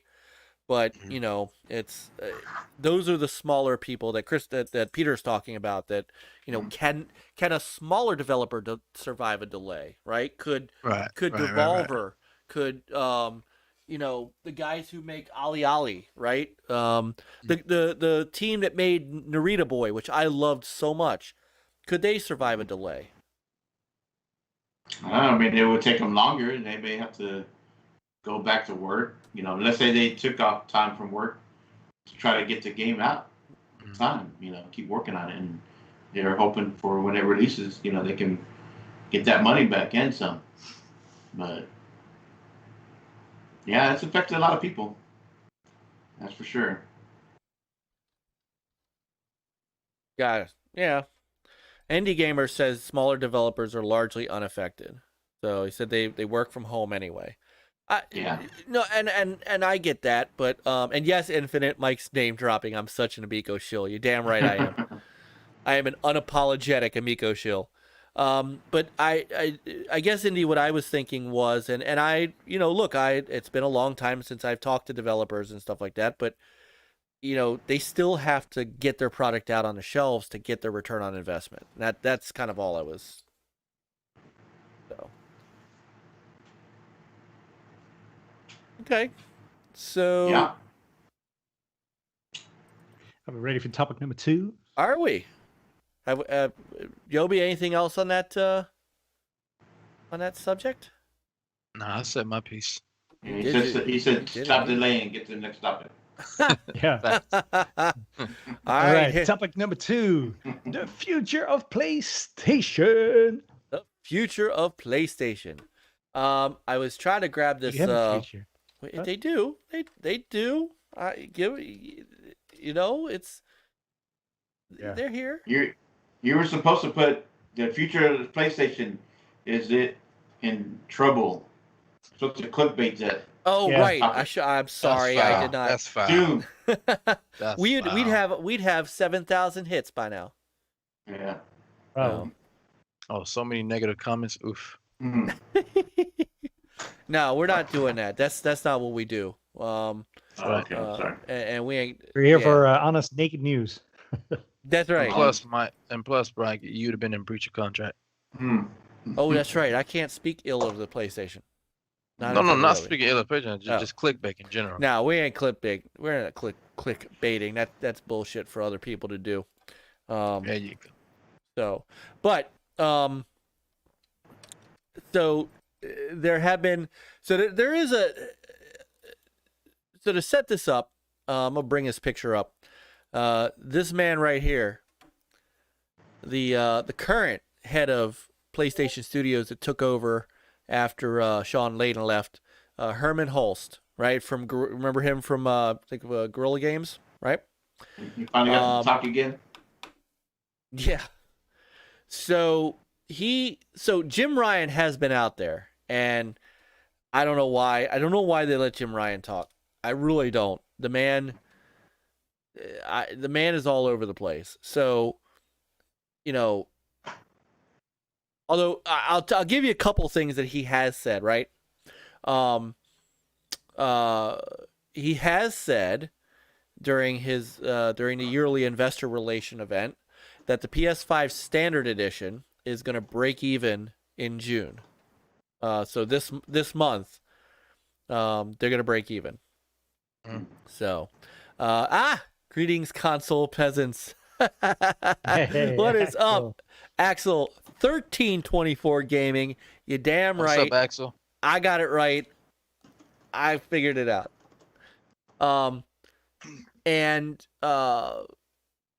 He did say they're going to ramp up production over the summer, and that's part of the redesign, right? So they're trying to, they're trying to get more stuff on the shelf. Do you think it's more than just, do you think that's more an excuse for getting more stuff on the shelf, or do you think they can fix some issues that they're having? I don't know. So when all hell breaks loose and, God forbid they get a similar, red ring of death, at least they don't have too many out on the street. I don't know. I mean, if the Series X and S wasn't having a similar problem, I'd say yeah, but I don't know. I think the new model of the PS5 may not still have the damn SSD port activated. I mean, that right there is or being still too small, so it doesn't fit a heatsink on top of that puppy. That right there is still one of the mysteries to me, as to how you can do that, how you have it there and you show it off. Remember and follow me on this. And again, I'm just calling it as I see it. This is being objective. Sorry. Remember, they put out an unboxing, like a break apart video, like a teardown, where they took the sides off, and we were talking about how cool it'd be to have like custom sides, and they showed the port, right? They showed it. They're like, here's where you can put SSDs. Well, not right now, or maybe ever, but here's the port. Yeah, maybe not in this model. Hey. Right, not in this model. I mean, it's just it boggles my mind that wasn't ready at launch. Yeah. So anyway, but getting back to, so there's a lot of stuff going on. Jim Ryan said that they were going to work on some of that stuff to try to get more into the market. Well, he also said he believes in generations, which is the PS5 basic, PS5, revision 2. Right. And putting their games on PC and mobile and PS4. So now I want to preface this by saying that I think that they're doing the right thing by some of what they're doing, because there are a lot of us that can't get a PS5 right now. So I think that Herman Hulst, when you look at brother Nate, I know. There's a sale going up. He snags one. So I told brother Nate that he needs to have his own reality TV show, because that man, I don't know how he gets them. So, well, I know how he gets them. Well, he is there first. Yeah, this is true. Yeah. So, so I'm gonna go real quick to what Herman Hulst said. So there was a PlayStation blog kind of question and answer thing he did based upon an official PlayStation podcast, and he said he was asked about the PS4, right? How does the PS4 factor into PlayStation Studios' development vision? Is it still a focus internally for future game development? And Herman Hulst said straight up, it very much is. You can't build a community of over 110 million PS4 owners and then just walk away from it, right? I think that'd be bad news for fans of PS4 and frankly not good business. So what he says that, PlayStation never had good business, because that was always their motto. That was always their right. Like, we don't believe in generations. We do believe in generations. Like, cut it off and next. And see, I think that's the difference between. It's weird because So he backtracked basically. Well, no, remember Herman Hulst never said that, right? But as a Sony corporation, Sony has said that. Jim Ryan said, "I'm not interested in putting PS5 games on the PS4," and then out comes Herman Hulst to say, where it makes sense to develop a title for both PS4 and PS5 for Horizon Forbidden West, the next God of War, GT7, Gran Turismo 7, will continue looking at that. And if PS4 owners want to play that game, then they can. If they want to go on and play the PS5 version, that game will be there for them. That being said, it's also very important to have showpieces for PS5, hence the development of Returnal and Ratchet that are exclusive to PS5. Maybe I might not have said Returnal right now. But anyway. It's kind of like a more, in my opinion, it's kind of a niche game. Yeah. It's not for everyone. A lot of people bought it because, hey, it's an exclusive, and, what other exclusive are there that could potentially show out their system. So I think it did that. It felt better than, No. I mean, I don't have the game. I don't have a PS5, so I don't it's not my particularly care about Returnal, but I'm just looking forward to Horizon Zero Dawn 2. Oh, yeah. Forbidden West. Are you interested? West, Are you? Well, you don't have a PS5 yet, right, Yobi? No, but Horizon Zero Dawn is going to be on PS4, so it will. Yep. But yeah, I'm not getting a PS5 until the revision come out. I done seen and heard too many horror stories, and to what you said earlier about how could Sony put something out like this? Well, 3 words: Video Game Awards. They thought. The rumors got out that they thought Phil Spencer was gonna do a Game Pass presentation, but it was like, yeah, right. He announced and showed off the Series X, and that basically caught Sony with an uppercut, and that basically I'm calling what I see that sped up production for the PS5, and that caused them to rush it to get it out before on the same time frame as the Series X. I honestly felt like the PS5 was supposed to be released until this year. I can see that. Yeah, but here's another thing. Go ahead, sorry. It's fantastic that they got it out, but it sucks for the fans who went out and purchased a PS5. Knowing that they put on a presentation for it and they practically lied about the SSD thing, and I think that sucked because it's like, because it sucks for them because you got all these games coming out and you got to choose. I mean, you basically got to prioritize what games you want to download on your PS5. Hopefully you could beat them in time for the next game come out, so you got to delete that and then download the other game. So you got to prioritize what games you want on your system until the SSD slot become available. Because I'm pretty sure you all agree that SSD slot crap should have been available day one. Day one, I agree with that. Day one, bro.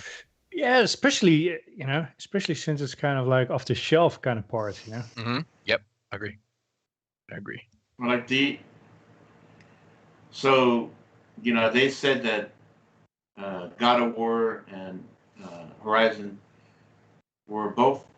They already knew beforehand that they were being developed for PS4. Of course. So, this messaging that he came out with, that should have been up front from the beginning. Mm-hmm. And they, agree 100%. they could have said, look.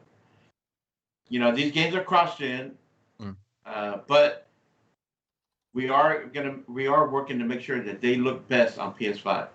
Right. Look and play best on PS5, right? Mm-hmm. People still would have bought PS5s, because they want to play the best version. Mm-hmm. They definitely started off this gen off the wrong foot, and but it's not what the cold wants to hear, though. Yeah. All right. So so at the investors meeting, and I kind of want to before you go in there, I want to say one more thing about the delay. I mean, when a game gets delayed for so long, like 22, at that point, I mean, does it still make sense to do a PS4 flavor? I can see Horizon Forbidden West because they're planning for this year, but once you start pushing it out so far, I mean, when do you make that cut? Well, I think the thing is, well, I guess the question is when did you start development? So I don't know if you guys saw this, and yeah, but here's the thing. At a certain point, like how much more money do you're gonna, do you spend on it, trying to make it work on those? But there was another comment like I don't know, was Forbidden, the Forbidden West comment where those games were designed from a PS4 standpoint. Yeah. And then being adjusted, for a PS5 to, add more out of the hardware. And but with the shortage of the PS5s, and you still have a bigger base on the PS4, just makes sense to be cross-gen. I mean, these consoles ain't even been out a year yet. What do people expect? Almost, but still. Yeah. No, I get it. I get that. And, somewhere I read an article where Jim Ryan also had said that Horizon Forbidden West, Brother Nate's in the house. Mr. Console Flipper himself. Oh wow. He's like a house flipper, but with PS5s. Yeah, he's calling GameStop all the time. But I mean, yes, he is. He's an honest flipper in the sense of like he doesn't use bots and stuff. Totally, no. Like, dude, his work, he puts in the work. He puts in the work. He does. He puts in the work. He provides a service. Listen, if you can find me a PS4 Pro, let me know. He can. He's the guy to go to. You want to look for a deal? He's the guy to go to. Yep. Right, my man. He seriously, Nate, dude, talk to Nate. Nate will get you a PS5. I don't want no PS5. Not till that revision is out. I'm not struggling with that. But I'm just saying, even when the revision's out, that's your man. Okay, for sure. Definitely. Make sure you follow me at Dragonheart YOBY. Don't forget whatever deal happens between y'all, NLG gets a cut of that. Yeah. That's right. We get a finder's fee. Finder's fee. 50%. It's only right. I don't think Nate's gonna do that. If Jay signs off on it. If he doesn't, So Jim Ryan also said that Horizon Forbidden West was also built kind of like Last of Us 2. Forbidden West was built off of the PS4 and gonna get scaled up to the PS5. God of War, probably the same thing. Probably started development PS4, getting scaled up to PS5. So those make sense. I'm with you, Peter. I don't understand Gran Turismo 7 because honestly, it takes. Yeah, I thought it was like I thought it was geared towards the PlayStation 5, but yeah, and it takes Polyphony Digital 20 years to make a Gran Turismo game anyway. So allegedly, they made that decision recently. You know what's funny? You know what's funny about Gran Turismo? That I had a old coworker that he said he was playing online. He said something, I don't know if it was true or not, but he told me, he said you had to have a license, like a real life license to play Gran Turismo Online. Is that true? Yeah, for certain classes you have to go. Well, through not a real life. Not a real life, but not a Oh, so he lied because he's good. A class and the test. They get a license for each different class. Oh, that lying bastard! He said, he told me he had to have a real life license. I'm like, nah, bro. I'm like, no, I'm serious. I'm like, okay, all right, Bob. That would be funny if he did. Now serving number 59. Hello. Right at the DMV. So getting back to the future of PlayStation, a couple other things here. So Jim Ryan, and this will go into somewhat of what Herman Hulst was saying on the PlayStation blog, but Jim Ryan in the investors meeting did say that they've announced new collaborations with studios led by notable luminaries, Firewalk and Jade Redmond's Haven Studios. So they have that. Our third-party partners and first-party studios, blah, blah, blah. So there's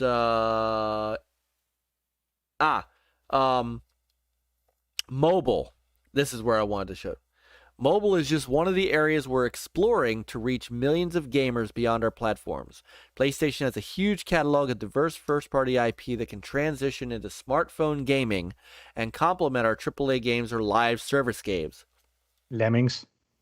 Yeah, that's mobile, and that game sucks.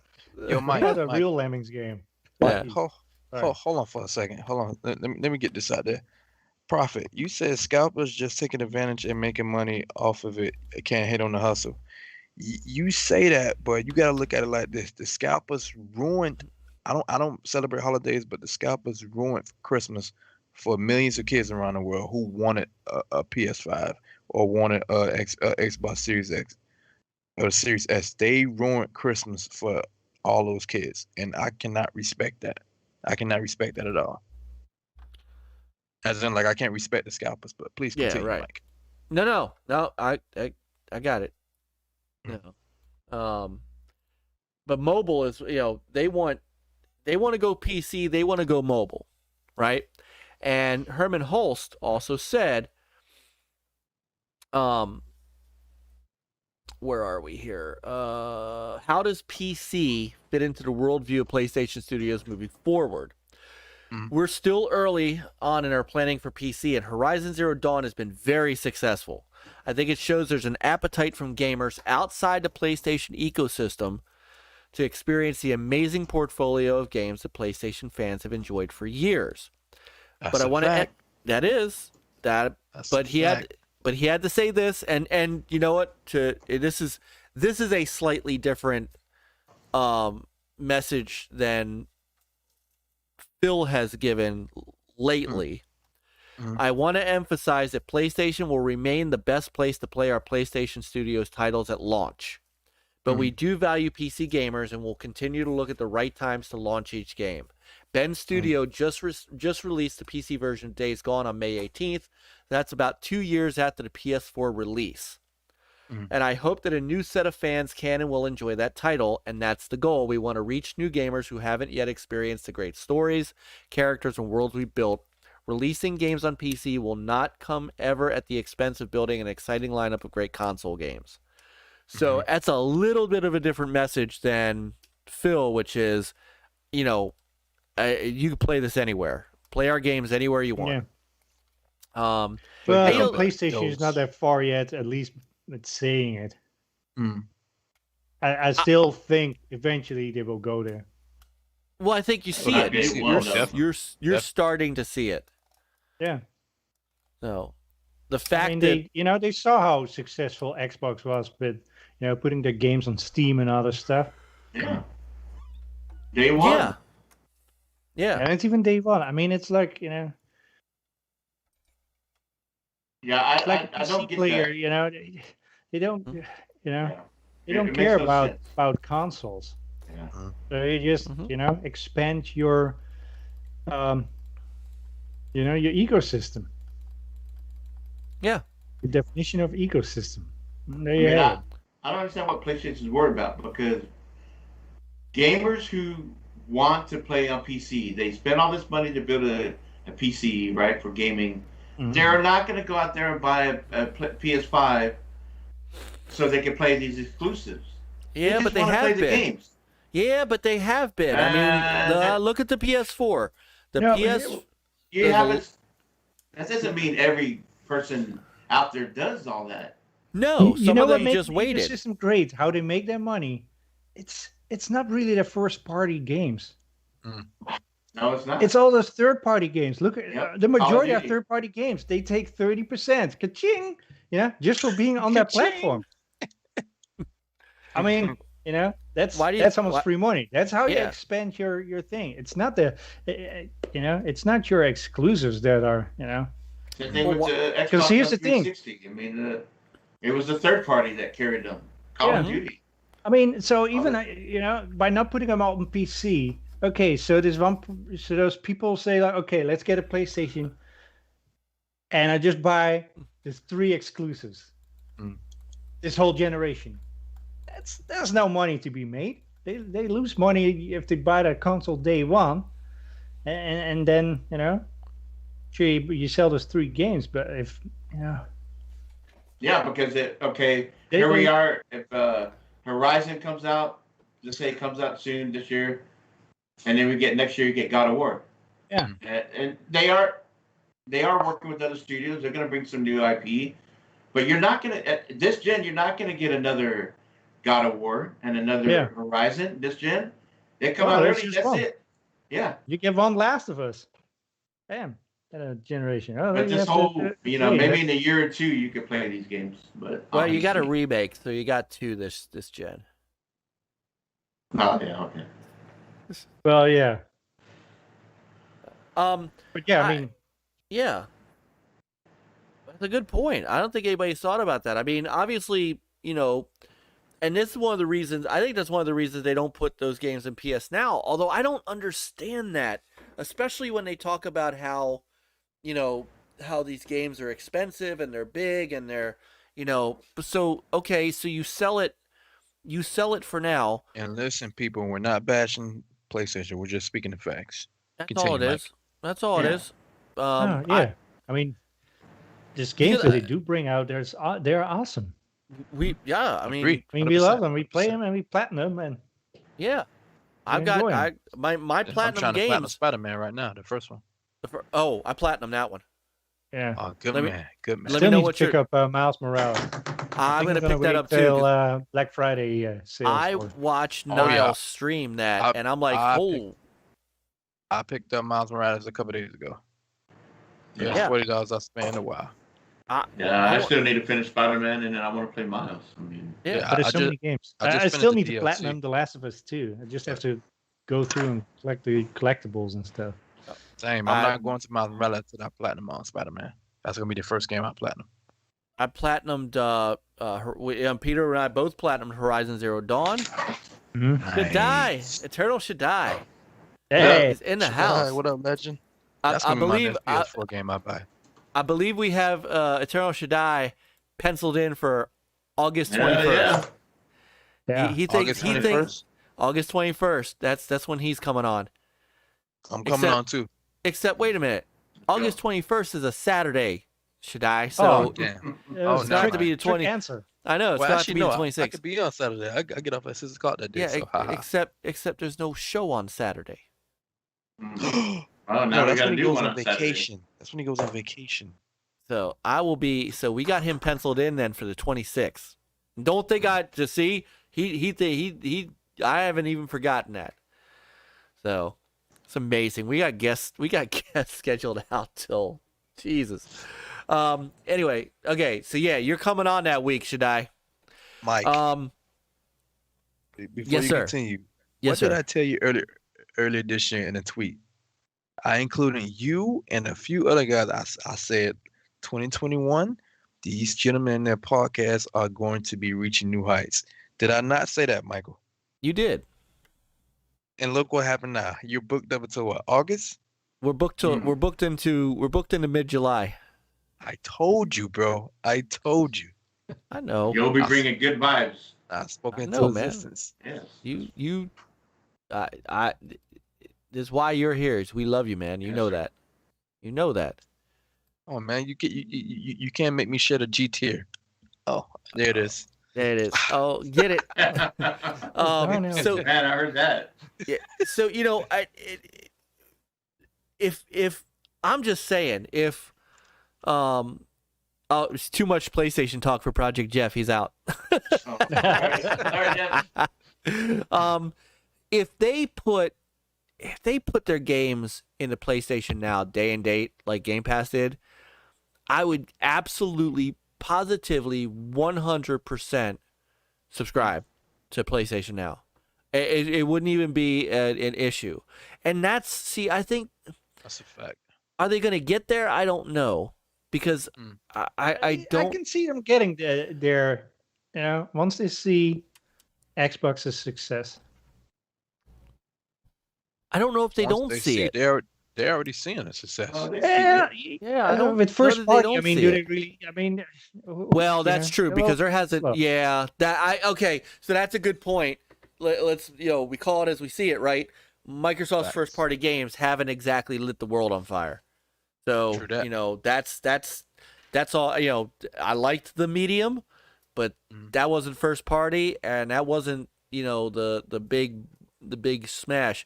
They don't, and I know that they got games coming. I get that, but Microsoft was a smash for people on the whole, but for the studio who made it, they made their money back like yes, that. they did, and thank you for that. That's beautiful. So I know beautiful. Project Jeff. I am just joking with you, Project Jeff. You know that, brother. But Microsoft doesn't have right now a game to go up against. Hell, they don't have anything right now that's going up against Returnal. They don't have anything right now that's going up against Ratchet and Clank. And their next big game is Halo Infinite, and that's in the holiday. Now E3. Can you play Outriders on PlayStation? Yeah. Oh no, you can, right? But Game Pass. No, but that's not my point. But that's not an exclusive. I mean, I'm talking about It doesn't matter. It doesn't. There's games that have been coming out that you can play on Game Pass. I understand. No, we're looking at it's a balance. First party games that are day one on Game Pass. Could PlayStation do their first party games day one on PS Now? They should. They should, because I would be playing a whole lot more. I'd be playing a whole lot more PlayStation if that was the case. It would entice me to get a PlayStation 5 faster. I will say that. But I will say, to be fair, I get the deal about we're still waiting on Xbox exclusives, but I will remind people that a lot of these studios only came aboard in 2018. Yeah. Most games, third party or not, don't come out in 3 years. So. Yeah, but he should have been working on some stuff too, right? What you don't hear about. I mean, so you had the one from Obsidian that came in Game Pass. Some Outer Worlds. Psychonauts, yeah. No, Outer Worlds was done before. Yes, it was multi-plat, but it still came in Game Pass. It did. But that was still owned by another. That was still published by another company. But that was still published by another publisher. That's fine. Still came in Game Pass. Right, but we're not talking about. I mean, what we're talking about is the first-party stuff on PlayStation that needs to come to Game Pass. There you go. Hey, wait, we got that already. MLB the Show. But I mean, thinking about the fact that what I'm getting at is that Game Pass is holding Xbox up right now because they've got a ton of games in there that you could play. Yes, you're right. They got Outriders. True. They got all those games. But Microsoft right now doesn't have a game that's going to go up against Ratchet and Clank. That's just the facts. And if Ratchet and Clank was in PlayStation Now day one, day and date, do you know how many subscriptions to PlayStation Now Sony would sell? So we get to that argument of we get to that argument of, do you want to get $69.99 once, or do you want to get whatever it costs, $9.99 a month? Well, yeah, they raised the price then, right, to match whatever, say $15. Sure, so let's say it's $15. Then you get $15 a month perpetually, and then you start finding other stuff in the PlayStation Now catalog to play, like we do with the Xbox with Game Pass. I'm just saying that's the difference. And right now, Sony's got the games to drive a PlayStation Now subscription kind of burst, because they've got the games. Did they say they were going to put Ratchet and Clank in their day one? No, and that's the point, is they need to. Okay.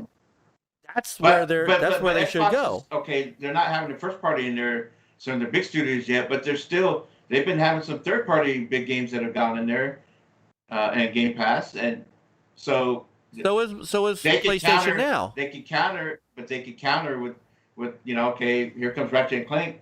Hey, we got this big 30-party game coming in Game Pass. Yeah, but that's the third-party game and versus they're Sony's still first-party gaining studios. subs. They're still gaining subs. They're almost at 30 million.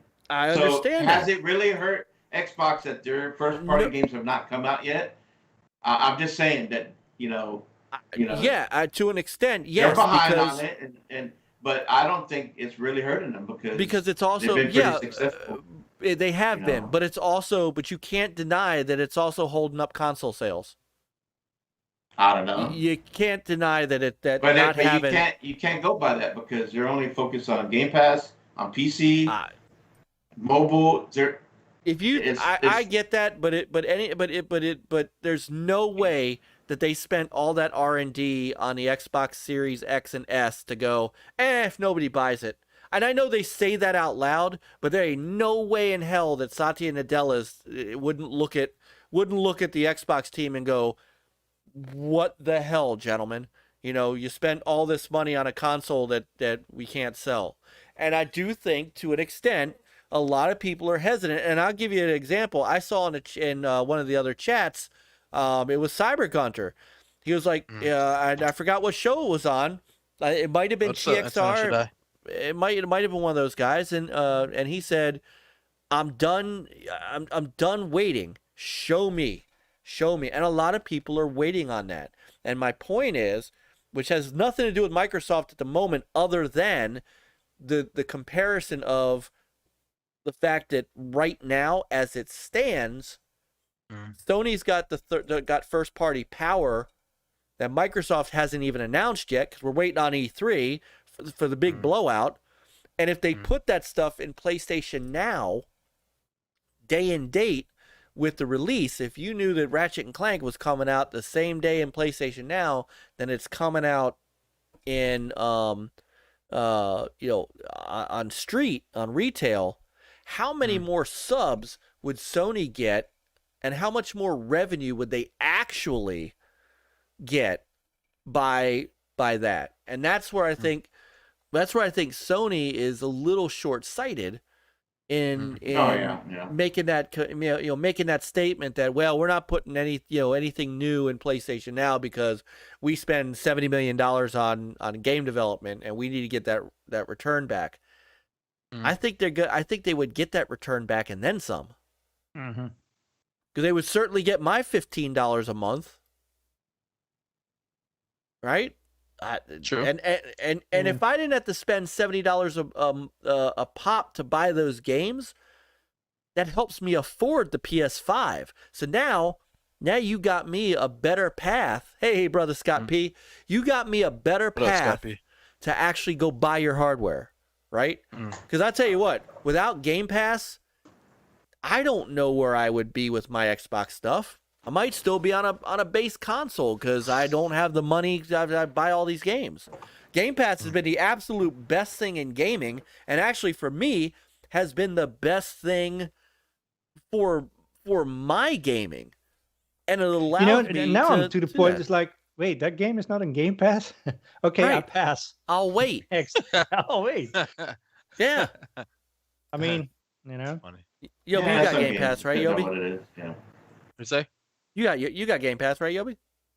I had Game Pass since day one. Right. So, I mean, how do you feel that way? That if game, I mean, I guess you don't because you bought Mass Effect. You bought that Mass Effect remaster. I pre-ordered it when the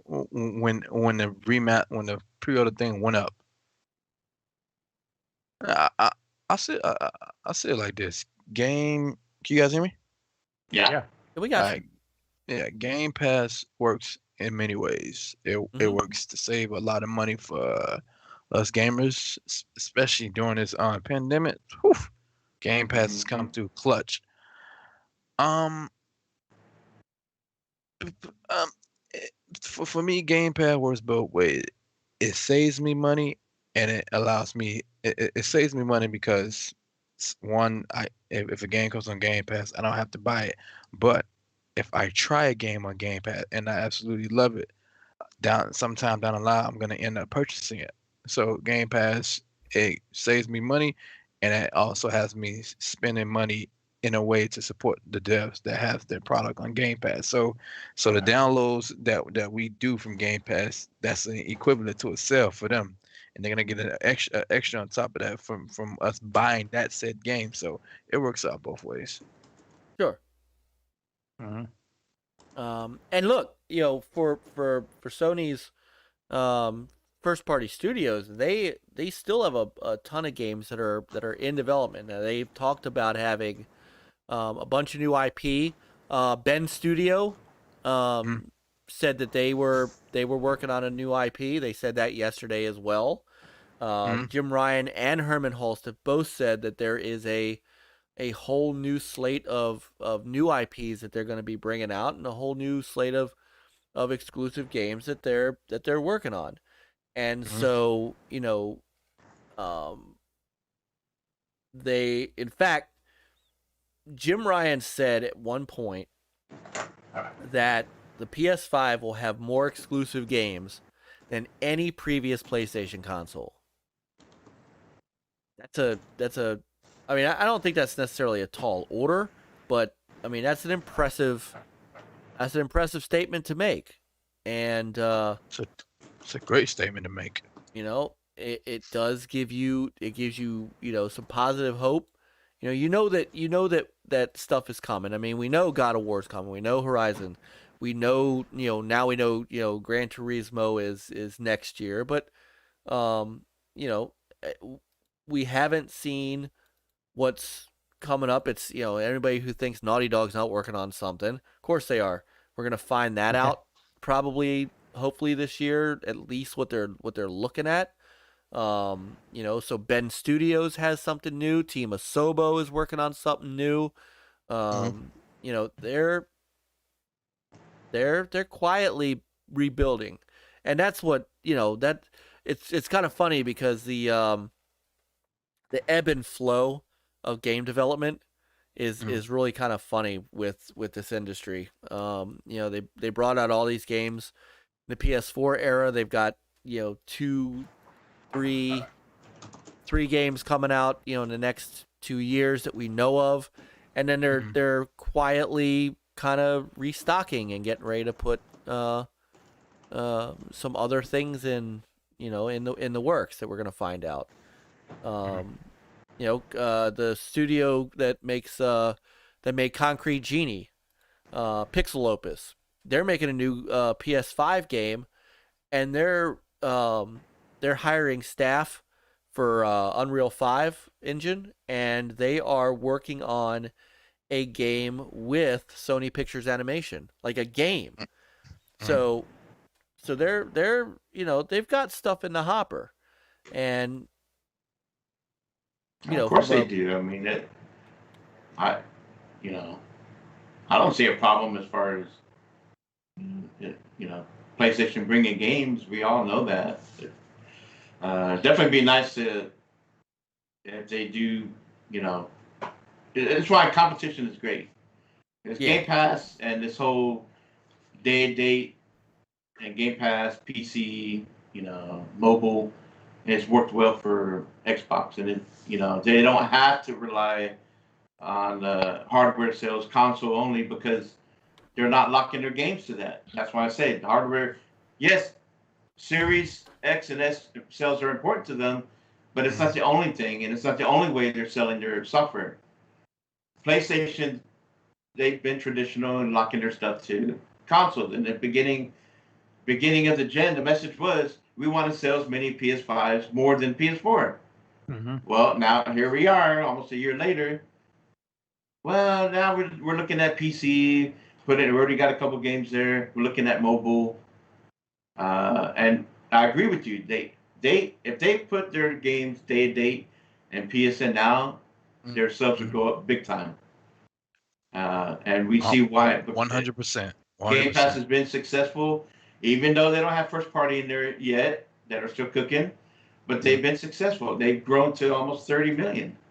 And yes, they would probably be more than that if they've had, Halo Infinite had already come out. But, they're getting there. There's no hurry. Games are delayed. They're coming. There's no worry.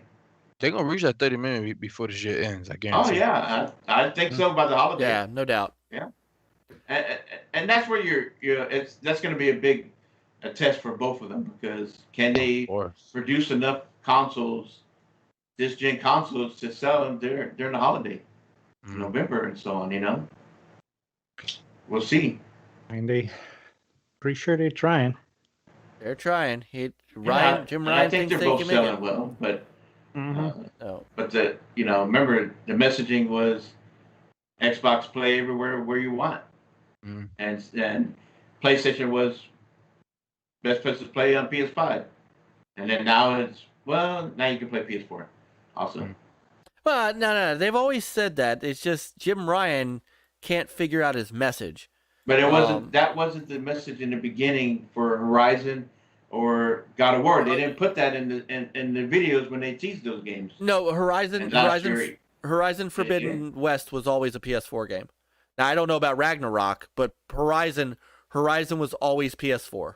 Okay. As well. Did they mention that last year in their? Yes. Yes. Okay. Yeah, because they had mentioned that they had mentioned Miles Morales being PS4. They had mentioned. They did mention that. Now, God of War that's different. I don't think they mentioned God of War, but that's and they certainly didn't mention Gran Turismo. No, they didn't. Yeah. So and there's games that are not. Ratchet and Clank Rift Apart isn't. Returnal isn't. I don't think they brought Astro's Playroom because of the controller. So it's they're still gonna push that. But like you said, you can't forget your 110 million base, and I do think that's a smart statement. I think that's a. But then it's kind of funny. But then again, like how many copies do they sell of God of War? How many copies have they sold? It's a lot. Let me see. It's not 120 million. No, nobody around about 10. Maybe 10. Spider-Man was successful. But I mean, for the same amount of copies, and if you have 10 million PS5s, those early adopters are gonna buy that game. They pick up all those exclusives pretty much. Yeah. So you don't lose a whole lot though. No, and if they would put their games day and date in PC, you have PC only gamers buying them too, and not pick up a couple more million. Right. Yeah, it looks like they may have crossed, like in November, they crossed 20 million for God of War PS4. I mean, that's not insignificant. That's great. Yeah. Ghost of Tsushima sold over 5 mil. I mean, it's. I still gotta pick that game up. Dude. Yo, let's be honest. Yet? Ghost of Tsushima got robbed for Game of the Year. No, they didn't. Yes, they did. No. Yes, they did. Towards the end, it got a little repetitive. Like it's always the same standards and other stuff. I was just avoiding that stuff just to get through it. Oh, I wasn't. I was fighting everybody I could get up on. You were in black and white. You can. That's right. I was curious. Dang. I can't remember if I go find red flowers. Oh man. Right. If you didn't turn it to color, you'll still be looking for those. That's right. I don't know if I don't think I platinumed it. I think I came close, but I don't think I platinumed it. I think I did. So, I mean, the overall outcome of this messaging from Herm, is it positive? Does it, as far as like this is what you want to hear going forward for you guys? Yeah, I mean, I'm good because he's right. I'm gonna get to play. If I can't get a PS5, I don't know. So let's say Horizon Forbidden West does launch this year, right? Mm-hmm. I don't know that I can. It's one thing for me not to play Miles Morales. I can get to Miles Morales at some point. As much as I played and as much as I enjoyed Horizon Zero Dawn and got that platinum and all that stuff, I'm sorry. I don't know that I can wait. I can't put that one aside. I'm having trouble. I'll be honest with you. I'm kind of fretting having to wait to play Ratchet and Clank Rift Apart. I keep looking at it, and the more I look at it, the more I like it. You know, so good. Hey, can we do a remote play on this thing? You from your PS4 onto a PS5?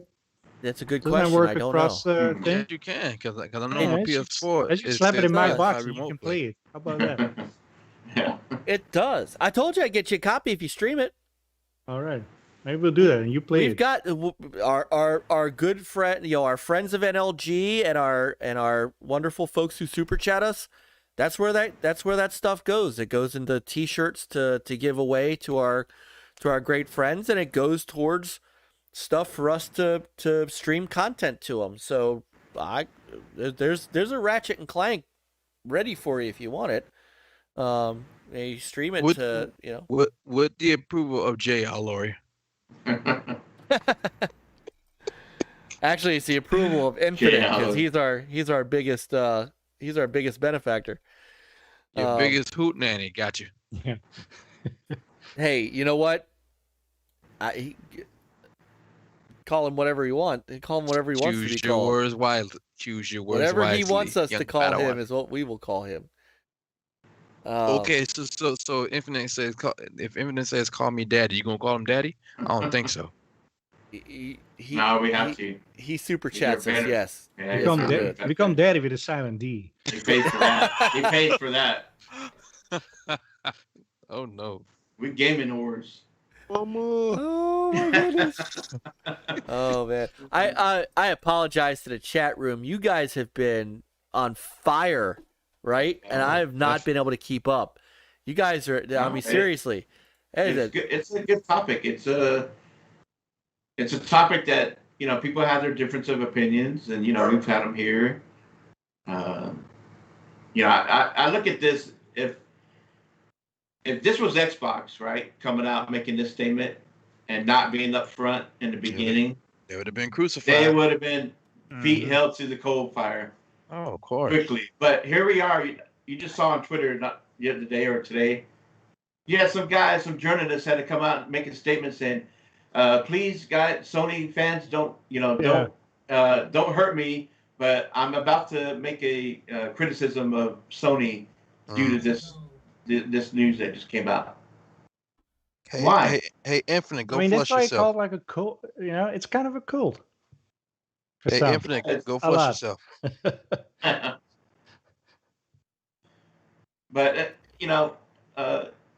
whoa! There he is. There he is. And I wonder. Hold it. Call me daddy. We should make Yobi read it. Get the 2 thumbs up. Oh, that's my response. Hoot nanny. I didn't say what I want to say because I'm being respectful to NLG, but you know what that is. It's the double number ones. Yobi likes what Yobi likes when I pull his hair. Oh no. Oh no. I mean, so I think we all agreed the PlayStation's headed in the right direction. I don't know if we disagreed about that. That's the thing. I don't care. I'd like to see more day and date with their first party. I would love to see that. And, yes, they are going in the right. They are going into the right direction. They just need to be honest and stop lying. That's all. There you have it. Yeah, their message in this gen. Their messaging this gen reminds me of Microsoft's in 2013. Oh, hang on, AssassinLupa. Do not change NLG. You're loved just as you are. Aww. We would never change NLG. Big heart. We love you, Sister Lupa. We love you, Sister Lupa. She got mad love for you. You really do. All right, so.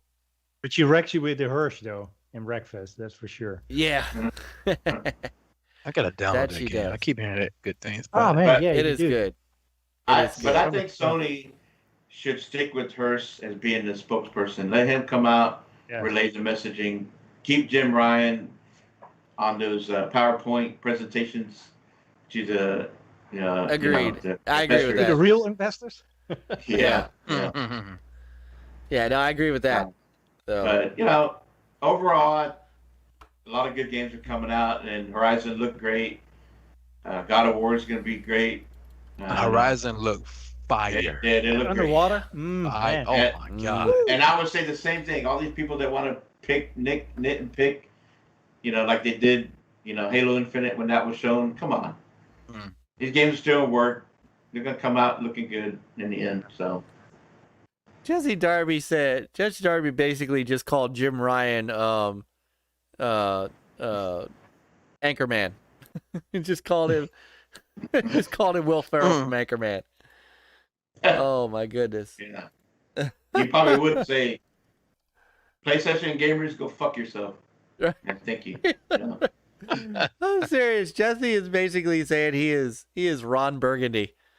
Oh wow. My god. That is hilarious. Yeah, that sounds about right. Oh. All right, rapid news now. Yep, we go. All right. I think we beat this in the ground. Rapid fire news. So rapid that I had to say it 3 times. All right. Yeah. All right. Here we go. So here's some stuff going on. E3. E3 is upon us. Ooh, gentlemen. It's coming soon. Oh, if anybody's wondering why I keep looking away from the camera, I'm actually playing Mass Effect Legendary Edition. But please, Mike, continue. See? Damn. Controlling the hand. Are we boring you? No, but there are 3. There are 3 games in one. Hey, don't be having Mass Effect Alien 6 around the show. Come on now. Hold on. Boring you? Yeah, I mean, I've been on your buttocks to be on the show since August. You watch your mouth. Yeah. I didn't hear that. What happened? Yobi puts Mike in his place. Mm. That's what Infinite pays for. Yeah. Right? Yep. All right, so E3. Are you hooting at him? Go ahead, Mike. All right, so we're going to do our, of course, big blowout E3, pre-E3 next week with our brother Pong Soul. But there are the fan reservations are open, so you can register for E3 starting now. What's the purpose? I don't know. You get so basically, you can get to probably their some virtual shit. Yeah, that you can download their app, get to an online portal, that kind of stuff. Now there are some things that are happening. So obviously we know about the Xbox Bethesda showcase that is on Sunday at 1 p.m. We will be live reacting to that with our brother Back from the Dead. So we've got that squared away, and then if we decide to, Square Enix is doing their show right afterwards. Warner Brothers is going to show Back for Blood and that kind of stuff on Monday, actually on Saturday. So Microsoft's not even the first one out of the gate. On Saturday, starting at 1 p.m., Ubisoft will be doing their Ubisoft Forward, and Gearbox will be doing their press conference. So they've got the floor to start. So then on Monday, we're gonna see Capcom, Razer, a couple of other things, and our brother Tommy's gonna be doing his presentation for Intellivision. To answer your question, Lance, live reaction to the Intellivision Amico at E3? No, because I don't know exactly when that's going on, and neither does Tommy. So I don't know. So that's basically going to be, we're going to cover that on the post E3 show that following Thursday. And perhaps, now we got ACS Husk coming on that day. But I might ask Tommy if he wants to drop in for a few minutes and let us in on his thoughts and how he felt about doing that. I'll ask him.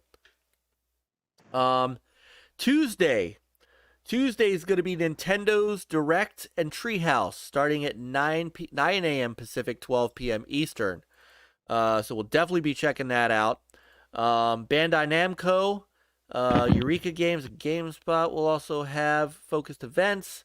And then the final day will round out with the E3 2021 award show, if anybody cares about that. So interesting, too, that this is going Saturday, Sunday, Monday, Tuesday. I'm used to it going Monday, Tuesday, Wednesday, Thursday. So it's going to be over. It's going to be over before our show, which is going to be nice. So. But it's been Sunday, Monday. It's recently for a while, past couple of years. Yeah, I mean, Xbox has been on Sunday for what? 3 years. Yeah, and then what they would do is they do all the press conferences Saturday, Sunday, Monday, and then Tuesday, Wednesday, Thursday would be like the show floor. But obviously, since there's no show floor, there's nothing for them to do. So this is gonna be like a wham bam thank you ma'am conference. Bam, thank you, ma'am. I mean it's not even gonna look. You guys remember in the past, right?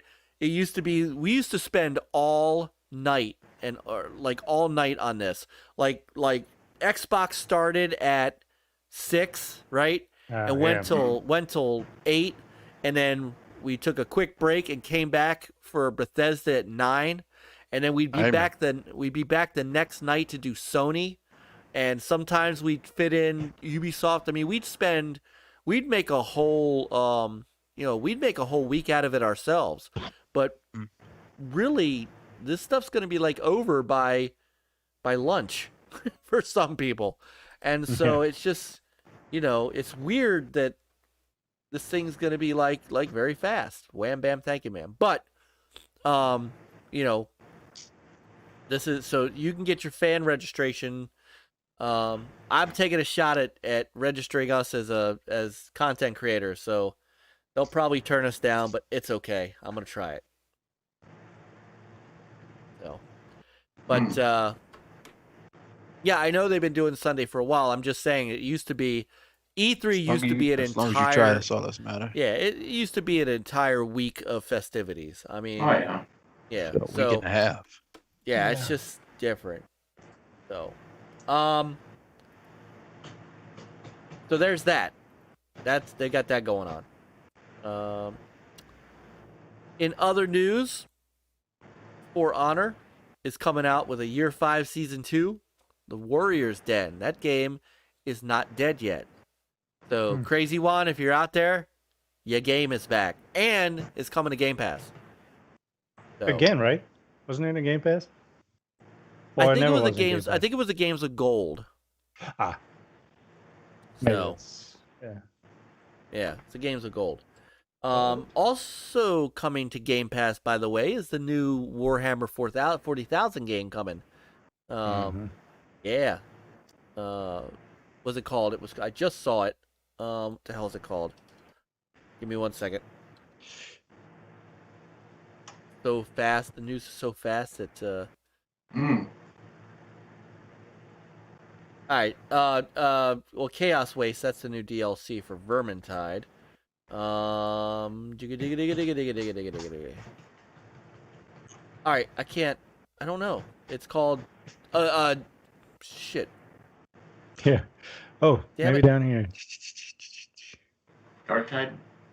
Darktide. Thank you. Psychonauts. Thank you, Psychonauts. See? There you go. He's got it. Yeah, looking forward to Devolver too. Oh yeah, you know what? Devolver is not on this list, so they might be doing something themselves.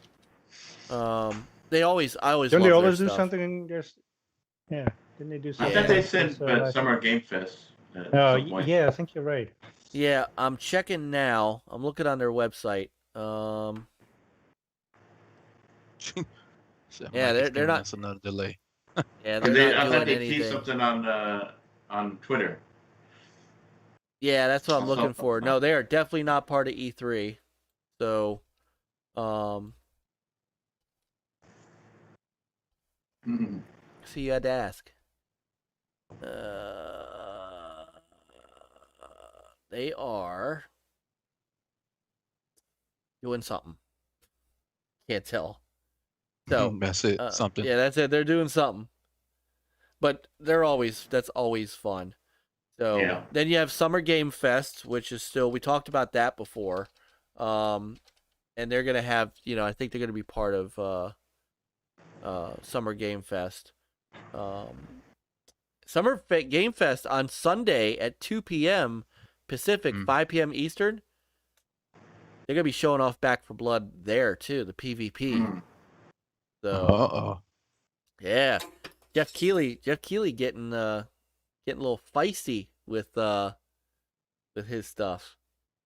So, yeah, in fact, the kickoff is gonna have Jeff Goldblum for that. Really? Yeah, and I don't know if you ever saw this. So I have Disney Plus. Have you guys ever saw the show Life According to Jeff Goldblum? Oh yeah, that's great. He did one on video games, and it was actually really good. It was very entertaining. Yeah, really. Yeah, you gotta watch it. Check that out then. Oh, Axel says he heard Geoff got Elder Ring. Yeah, saw that. So, Indy been touted. Yeah. Indy also reminded me that Guerrilla Collective is also coming. So, and that, I can't remember the dates for that. Go ahead, you can put the dates in because I know Indy knows it. It's 2 days. It's in 2 days. It's on Saturday. Yeah. So that's right. So, and Indy, you're covering that, right? You're covering both of those? Are you doing the live reacts to those? If you are, let me know. Okay, so you're doing live reactions. And of course, Indie Gamer is a member of the Gamers United Guild, so his channel is down below in the description. Get on his channel because he does some amazing indie content. And I've had the pleasure of doing a live react with him. Not quite the live react we hoped it would be, but it was still a fun time. So make sure you check him out as well. And they're doing Summer Game Fest. So, awesome. All right, next up, what else we got? We've got not a lot of other news. I mean, what else is really happening, guys, that we haven't talked about? You missed out on a lot. What did I miss out on, Yobi? Bring it. They announced the Crisis Trilogy remaster that's coming out. I thought they had already announced that a while ago, though. Well, I just saw a picture of it the other day. Yeah. All right. They so just had the first one was remastered. So gotcha. now they come with the trilogy, or you can buy them all separate. Here we go. Crytek, I got it. Crytek announced today that Crisis Remastered is coming. Crisis Remastered Trilogy coming out this fall for PS4, Xbox One, Switch, PC, and it will be PS5 and Xbox Series X compatible with improved performance through backward compatibility. So this is the first time that we'll see Crisis 2 and Crisis 3 in remasters. So don't rush it. Did you say that Ubisoft Forward also? That's on the 12th. Yes, they're kicking off E3. I mentioned that during the E3 news. I guess we'll get the new Rainbow Six. Oh, let's hope. I think they said I would. Yeah, I would love they to mentioned do that. Rainbow Six Vegas. They mentioned Far Cry 6. Yeah. Yeah. Oh, another news: the Atari VCS is coming to retail. Oh yes. $6.15. Coming to Best Buy, right? Mm-hmm. Yeah. And maybe other places too. I don't know, but yeah, $390. I would say $400. Yeah, it's a little steep for my blood. Although I know that OEB Pete has has one, and he is he loves it. So he say it's a little steep, but I bet if that was the Amico, he'll shell it out no problem. If it was $400, I'm not sure about that because you buying the Amico, stop it. Because it's $250. Well, I paid $299, but I'm getting a Founders Edition. Yeah, that's if the Amico was $400, you'll still buy it. You ain't got a lot of us. What? No. First off, he wouldn't sell it. He wouldn't sell it for that much. I'm just saying, my guy, you just ruined the moment. I'm sorry, Yobi. I didn't mean to ruin your moment. Netflix has been approaching senior game industry executives about joining to lead a creation of subscription game service, according to Reuters. Yeah. Remember they wanted to go, in a game rental service before? They did. And then they said no. No. I don't know. I mean, this is what I said about the, Xbox Game Pass too. Is like you have to have your own studios in it. So, I mean, I guess they will have to do the same thing the way they do it with the movies. They're creating their own content. Well, depends if they can. Now they discussed offering a bundle of games similar to Apple Arcade as an option. So we'll Apple Arcade. Sorry. I know. Not good. No, I know it wasn't. So, but they're working on that. We'll see if that. I guess. Stadia Luna. Yeah. Yeah. Okay. Now Luna. You say Stadia? Yeah, Stadia doesn't exist. Yeah, Luna though. I mean, there's potential there. Yeah, I don't know what they're doing yet, but yeah, I same. Yeah. No. AMD was in the news this week, by the way. They are touting some new open source image quality toolkits called Fidelity FX, which aka Super Resolution. Super Resolution. So, yeah. According to AMD, this is a low-cost development for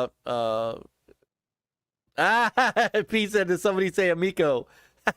So actually we were talking, believe it or not, OEB Pete, we were talking about the VCS, and I said that you had one and you really liked it. So because the VCS is coming to retail on Best Buy. Is Best Buy the only place that you saw, Peter? I know so far, yes, but I don't know. I haven't dug around to see if they are available anywhere else. I know been on. Let me see if it's still there. It's been on Atari. It's been on Walmart's website, but I don't know. Maybe they're getting some too. I just don't know. OEB Pete says GameStop. GameStop also. Yeah. Oh, now if I could trade some stuff, but I want to get it. Yeah, I mean, but definitely so. OEB Pete, also a Gamers United Guild member, has absolutely awesome content on Atari VCS, and I mean he's putting out videos left and right on it. Yeah. If you want, this man is the Evercade and Atari VCS and Amico and Switch kind of authority for me. So if you want to know anything about those, that is the. So, I'm plugging for you. Brother Pete. I got you. So do not buy VCS till you do all the research. I might know a channel you can watch. And again, since he's a Gamers United Guild member, his link is down below in the description. I highly encourage you. Was he ever able to play xCloud on it? Didn't we try? Oh, that's right. No, Pete, I thought he couldn't. He did try. I remember watching. At that time he didn't get in. Yeah, he didn't get the invite. Did you get the invite yet to? So he said not yet. He still didn't get the invite to xCloud. PC. Isn't it available for everyone now? I don't know. You might have to try it. Try it again, Pete, when you get a chance. Try it on a PC first, and then see. Try it on a PC first. Yeah. So it looks like they pulled the VCS from Walmart.com because it's not there anymore. Oh. I know it was there. Now all they show are premium controllers for the Atari 2600. 2600. Yeah. And then some of the @Games garbage that @Games puts out, the flashbacks.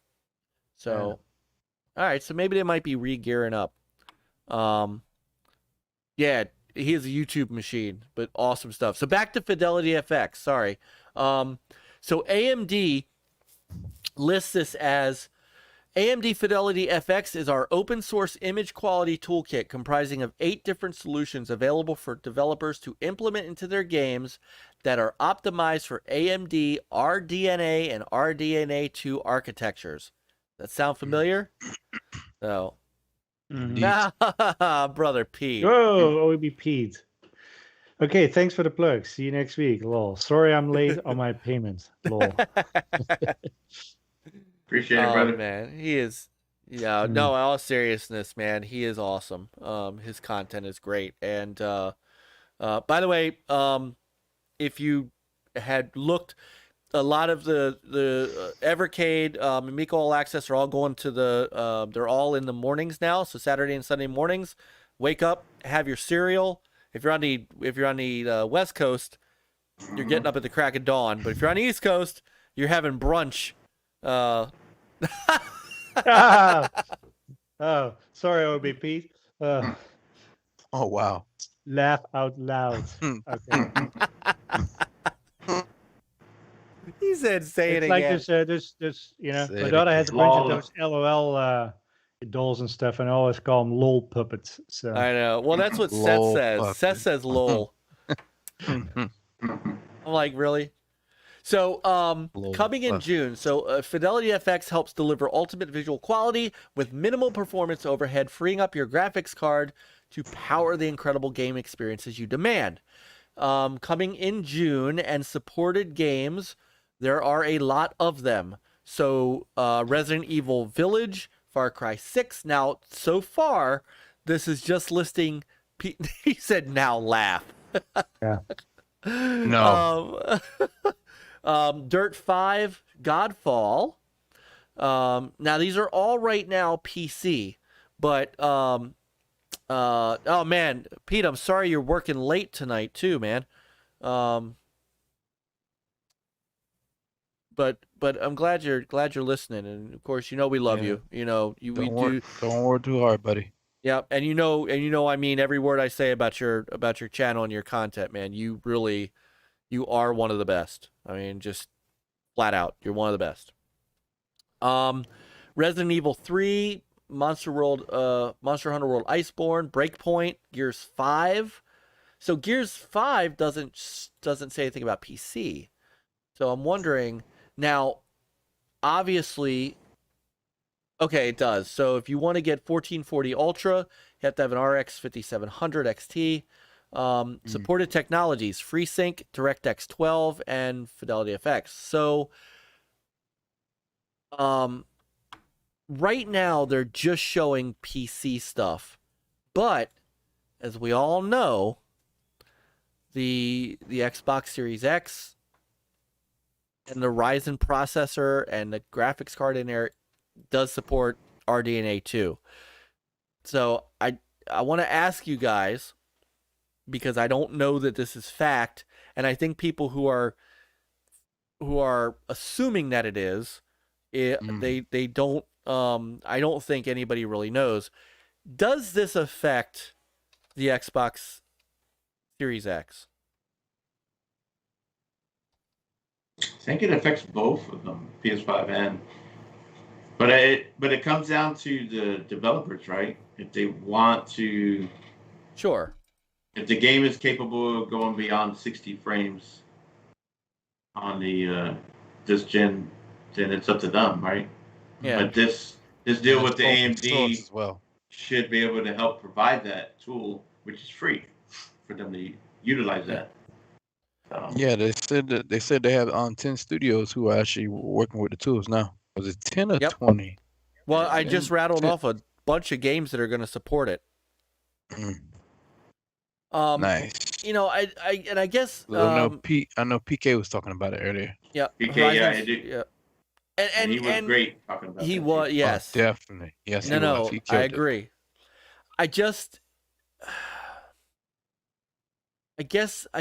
my thing is everybody's assuming it.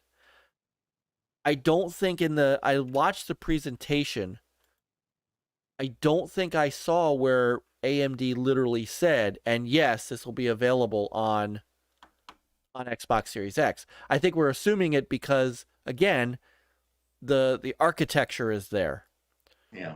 But I just want to make sure, that, I mean, AMD themselves But hasn't they said said that anything. this it's open source. So basically, any Very gaming true. company can use it. Very true. Any gaming company. So that But can be from Psychonauts says it's anybody. available for Xbox dev kits now. yeah. Still waiting for when it's available for PS5. But for us gamers, if we want to go beyond that 60, you gotta have the right TV. Oh, definitely. Oh, that's it. So, But also if you yeah. want to do, the whole thing going to, the whole deep Yeah. learning and stuff, So And we'll be able to have a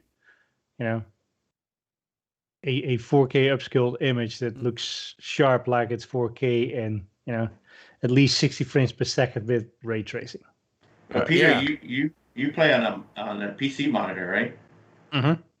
So is that your monitor capable of doing the 120? Yes. Actually, it goes, I think, up to either 140 or 160. Yeah. So I'll show this real quick. This was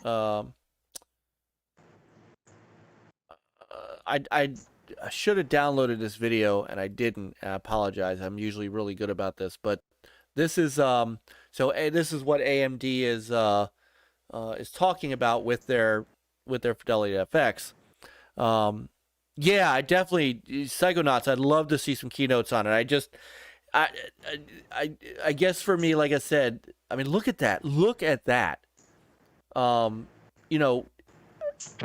just didn't see AMD say anything about it, so I didn't want to assume that. Oh yeah, it's because we assumed that. I don't know if you guys remember. We all assumed, DirectX 12 and stuff like that with the Xbox One. I remember how that was going to be, or DirectX 11, and that was going to be the big difference on Xbox One, and it never really happened. And I just don't want that to be the same thing happening here, that everybody says, oh yeah, it's because it's, because this is what's in the chip. I would love to have, I'd love to have AMD actually say it. But Psychonauts has some stuff for me. So Psychonauts does have some stuff for me. So as soon as he says he'll send it in a second, so I'm gonna check my Twitter. And I believe, and trust me, Psychonauts is a great source. So I'm not doubting. I'm just wanting to make sure that it really is what they, what everybody is saying it is. That's all. So, and they might, this might be a big, announcement at the Xbox conference. I mean, this would certainly be something. And what's nice about it is, from what I'm reading, it's not necessarily too that it does upscaling, but they can build higher fidelity games with less power, which is always right? That's always the key. I'm still looking. I'll take your time. Oh. Yeah, we got all night. Literally. Thank you, guys. Thank you. That's awesome. Yeah, I just. All right, wait. Like I said, Psychonauts is sending it to me, so hurry up. Yeah, it will be Here we curious go. because some of these games that are already cooking, it'd be curious to see. Oh, Xbox okay. Studios, how they All implement. right. Thank you, Psychonauts. I got it. Okay. All right. So, AMD didn't announce it, but Microsoft did. So, at GameStack, Actually, AMD did it at GameStack. So this was in April 21st. They did say, all right, so AMD GPU open. Yeah, news from graphics keynote at Microsoft GameStack Live. Today, we're happy to announce that AMD Fidelity FX is now available for Xbox. This news makes it even easier than before to write cross-platform games, with developers able to select AMD Fidelity FX graphics effects with specific optimizations for Windows and Xbox. Game developers can now utilize further platform-specific optimizations with AMD Fidelity FX straight from the Xbox Series SX game development kit. So, I stand corrected. That's it.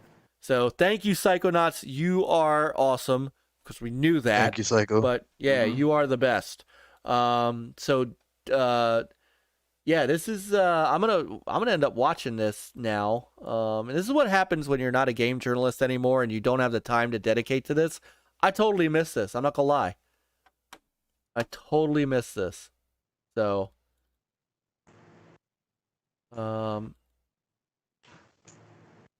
yeah, there's a YouTube video they showed where they talked about it. And they talked about it, but they talked about it on the YouTube, more towards the PC stuff. But they definitely say, "Yep, here, I'll show you this." So this is in their video, and this is the Microsoft Game Stack. So this is not AMD saying it. Next generation gaming with RDNA 2 and DirectX 12 Ultimate, foundation for next generation gaming on Windows and Series X. All right, so then somehow they get to. All right, so this is all about the RDNA 2. So, and then they show a little bit about the Fidelity FX. So there you go. It's already used in 40 games. They simplify and I'm hoping that companies. I mean, it looks like companies are already using it. I hope it gets massively used, because some of this stuff is. I mean, look at some of the stuff that it does. Variable rate shading, DirectX ray tracing. And if it could do ray tracing, because ray tracing is the big bugaboo on ray tracing has always been the power that it takes from the console or from the GPU. Imagine if ray tracing. Imagine if it is easier to do ray tracing with less power on the GPU side. Yeah. That's impressive. That'd be a big step up, I guess. Yeah, that's impressive. And you still get those higher frame rates. Yep. Right. It's not Yeah, and PK mentioned that with that, he said they get you the frame rates from 120 up to like between 140 and 160. I was like, holy, what? Yeah. That's scary in a good way. Yeah. So this is this is great. And if 40 games are already using it, including, Resident Evil and stuff like that, and Dirt 5 and that kind of stuff, and they bring that to the Xbox side, that's gonna be huge. I mean, that could really be. And Dirt 5 is an amazing looking game as it is. Mm-hmm. Yeah. So, all right, so Fidelity FX, and it's Xbox and PC, and at some point in time PS5, I guess when it can. So, all right. What else we got? What else did I miss? Let me look up something right quick. I know we just did the AMD. And now shout out to everybody that's in the chat. Really appreciate y'all for coming by. You guys, it's 12:15, They've and been sticking with this. Yeah, they have. We have not dropped off like we usually do. So you guys are awesome tonight. Great comments in the chat. They've been keeping it going. Dude, I love our chat. I That's always the thing, love our chat. It's not just about us and our opinions. It's about it's also everybody in chat that, you know, you guys bring a lot of info that help participate in the conversations we're having. Definitely. It's not just about our opinions. So, you know, we respect and appreciate all of you. Thank you. And there's a article that was published like 11 hours ago from PCGamer.com saying that leaked NVIDIA cryptocurrency card could be powerful enough to save gaming GPUs from the mines. All right. Yeah, I mean, I don't know if anybody cares, but well, I just mean, throw it out there. NVIDIA is the biggest competitor to AMD, right? And speaking of that, I was watching a video on that, and AMD did say that Fidelity deal also works with their competitors. It does. They did say that. Yeah. I do remember that. Yeah. So I mean, that's cool. Hmm. You know, it doesn't limit to PC gamers out there, or people, depending on what they have, what hardware they have. Yeah. And speaking of hardware, like so a buddy of mine at work, his son was looking at building a PC, but you know, when we were looking at the GPU prices and all that, and how hard to get, he wanted a 3060 or whatever, or no, first he wanted 3090, and the price is showing on that is like $3,000. What? Yes. Jeez, it's crazy. So we're like, it's best for you to just buy a PC that's already built. Yeah. So he'll get one with the 3060 in it, you know. I can't believe that companies are using, people are using GPUs to do crypto mining. That's insane. That's crazy. Yeah. That's crazy, bro. And so in order to help with that, NVIDIA is making a card to do crypto mining. What the hell? Well, if they have designated cards, then they don't need, you know. You want me to send you the link, Mike? No, I got it. I'm looking right at it. Leaked NVIDIA cryptocurrency card could be powerful enough to save gaming GPUs from the mines. Yeah. The NVIDIA 170HX could offer an Ethereum hash rate way in excess of an RTX 3090 for less power. Mm-hmm. Right. Well, is crypto mining that big now? Yes. Yeah. Yes. I think that crypto mine, I think that's part of the reason why these damn graphics cards are selling out so damn quick. Wow. It's kind of difficult for everybody to get a hold of one.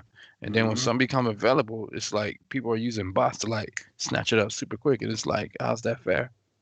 It's basically like the same thing they're doing with the Series S and PS5 when they first dropped. De Niro, it's a weird time we're living in. I can't, it's like, wow. To literally mine for Bitcoin.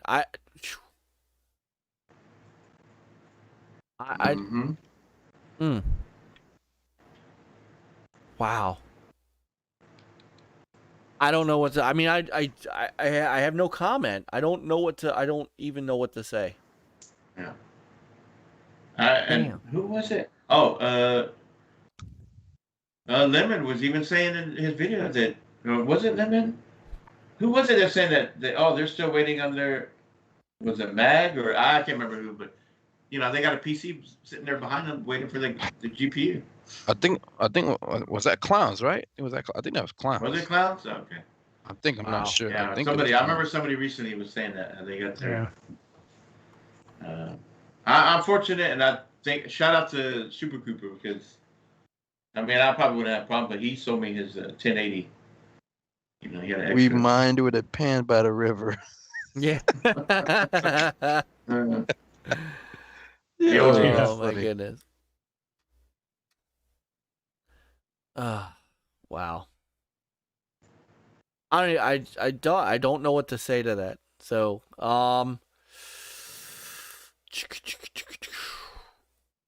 and also, you know, go back and for people, you know, I give a shout out to, I watched Fun Speculation, Assassin, and 3-Bit, and you know, just great conversation on the whole deal about you know this the cross gen and how you know a lot of these games, you know, they're still beholden to the hardware and you know how they're being optimized and designed.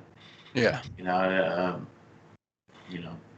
people criticize, well, why can't these games be for this console only or that, And like I said, the 86 architecture, the consoles making it easier where you can develop for, 2 consoles at a time. Yeah. Until they start making all these games for SSD only, eventually that'll happen, right? Here in a couple of years, I guess, but.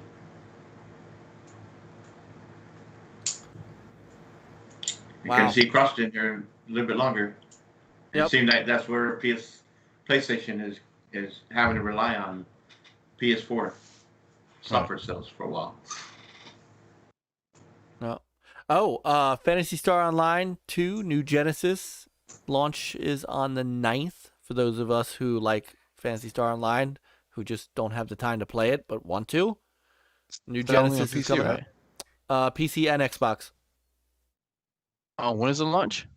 The 9th. So, was that Saturday? Yeah. Wednesday. Saturday. Jesus. So the one that's Wednesday. In Game Pass right now, that's the old one, right? That's the current one, yeah.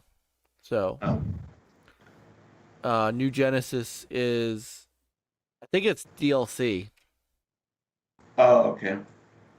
So, that's all I got, guys. That's all I can think of. Yeah. It's good. Yeah. The calm before the storm. A lot of info, but Yeah. Storm is coming. Yup. So. Is that right? By the way, not that it matters, and I'm just gonna throw this out there because I'm an Oddworld guy.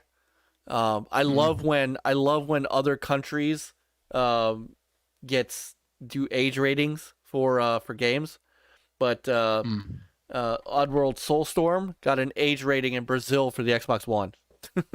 So I think we knew that was a timed exclusive, but I think that that about does it. So and since you can't get it on PS4 and PS Plus, because I don't know why, that's if it comes out Xbox, if they get into Game Pass, I'd be happy. So of course. Yeah. All right, that's all I got. That's truly all I got. Anybody else with news? No. All right. So I think that's about it. All right. Looking so for the Guerrilla Game Show Saturday. Yep. And Peter, what's the last thing on our list to do? Oh, whoa. Hold up. It's one small thing. Oh. Ed Boon. He posted something today. Well, technically yesterday. He said, let me find it, because he said something about Shaolin Monks, bro. Oh.